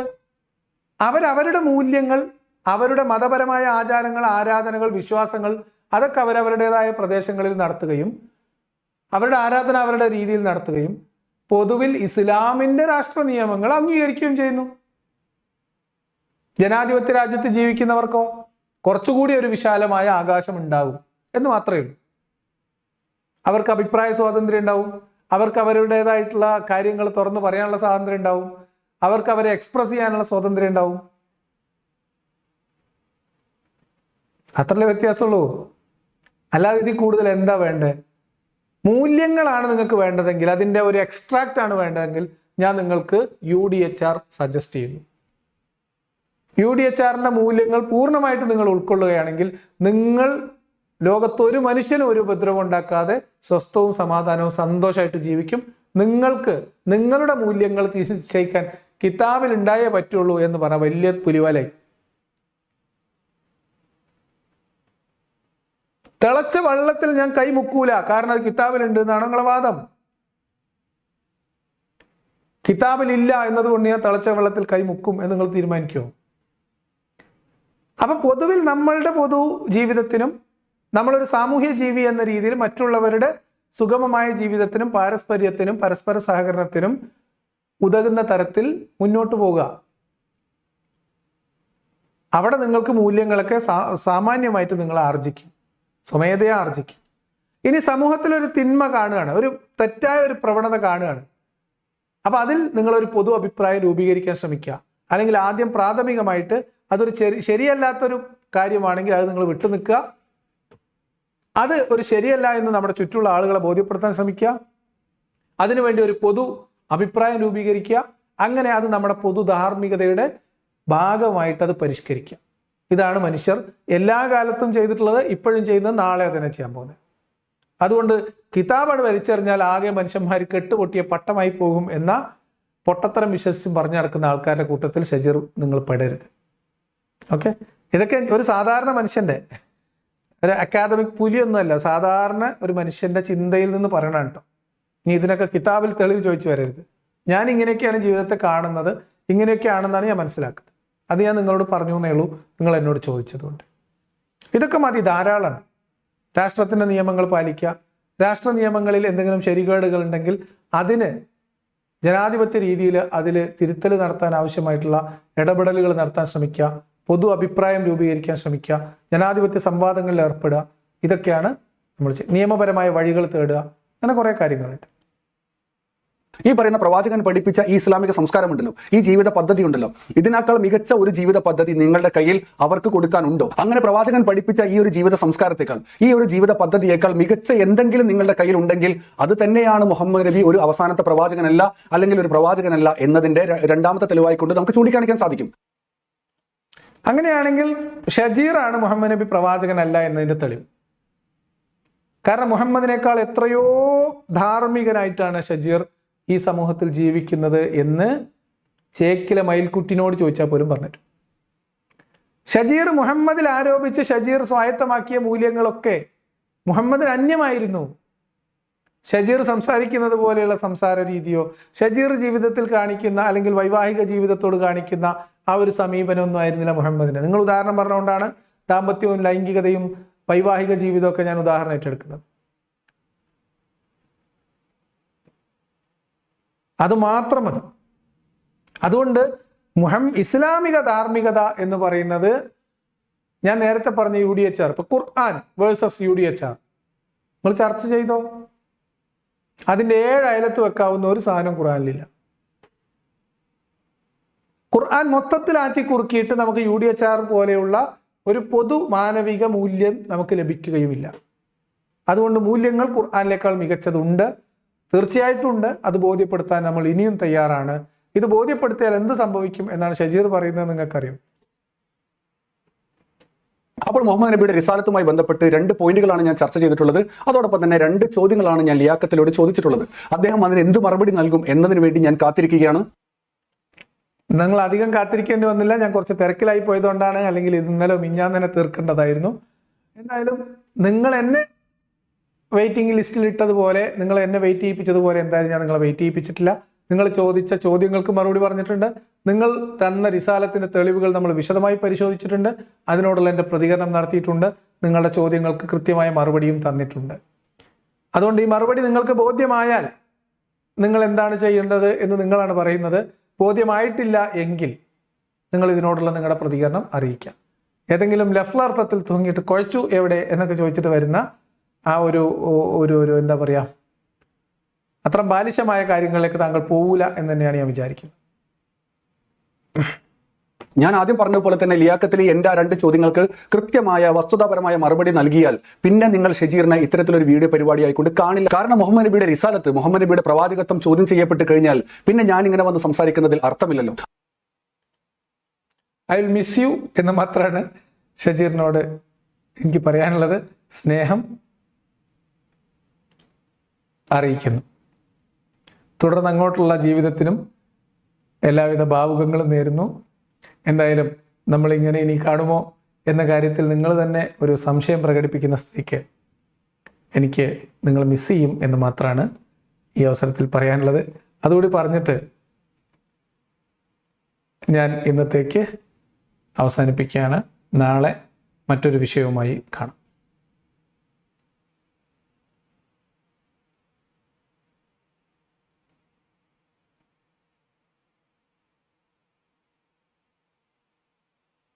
ഷജീറിനെ മിസ് ചെയ്യും എന്നുള്ളവർ അതൊന്ന് കമൻറ്റ് ബോക്സിൽ എഴുതിയാൽ നമുക്ക് ഷജീറിനോട് ബൈ പറഞ്ഞ് പിരിയാം.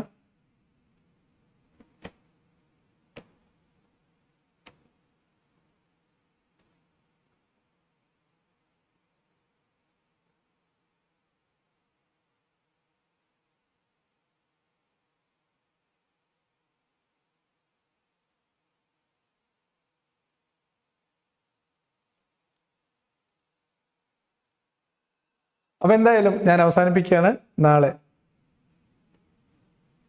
ഞാൻ ഷജീറിനോട് സ്നേഹബുദ്ധിയാണ് പറയണത്. ഒരു തേറുതലാകുമ്പോൾ ഇതൊക്കെ പതിവാണ്. അതുകൊണ്ട് നിങ്ങൾ ചാനലിൽ വീഡിയോ ഇടുന്ന അവസാനിപ്പിക്കാനൊന്നും ശ്രമിക്കരുത്. നിങ്ങൾക്ക് ഇനിയും തെളിവുകൾ വേറെ കിട്ടും. അതുകൊണ്ട് ഒരു തെളിവ് അല്ലെങ്കിൽ രണ്ട് തെളിവ്, 2 പോയിന്റ് മാത്രം തെളിവ് വെച്ച് അത് കയ്യിൽ നിന്ന് പോയിന്നോ പാളിപ്പോയിന്നോ ഒന്നും വിചാരിച്ചിട്ട് ഇത് നിർത്തരുത്. മറ്റു തെളിവുകൾ നിങ്ങൾ ഇനിയും അന്വേഷിക്കുക. എന്തെങ്കിലുമൊക്കെ തെളിവ് മുഹമ്മദ് നബിയുടെ പ്രവാചകത്വം സ്ഥിരീകരിക്കാൻ കിട്ടുകയാണെങ്കിൽ എന്നെ കൂടി അറിയിക്കണം എന്നാണ് പറയാനുള്ളത്. അപ്പോൾ അത് പറഞ്ഞുകൊണ്ട് എല്ലാവർക്കും ശുഭരാത്രി നേർന്നുകൊണ്ട് നേരത്തെ നിർത്തുകയാണ്. ഒന്നാം ഗുഡ് നൈറ്റും 2ാം ഗുഡ് നൈറ്റും എല്ലാം കൂടെ ചേർത്ത് ഒറ്റ ഗുഡ് നൈറ്റിൽ ഒതുക്കിയിട്ട് ഞാൻ ഇന്നത്തേക്ക് അവസാനിപ്പിക്കുകയാണ്.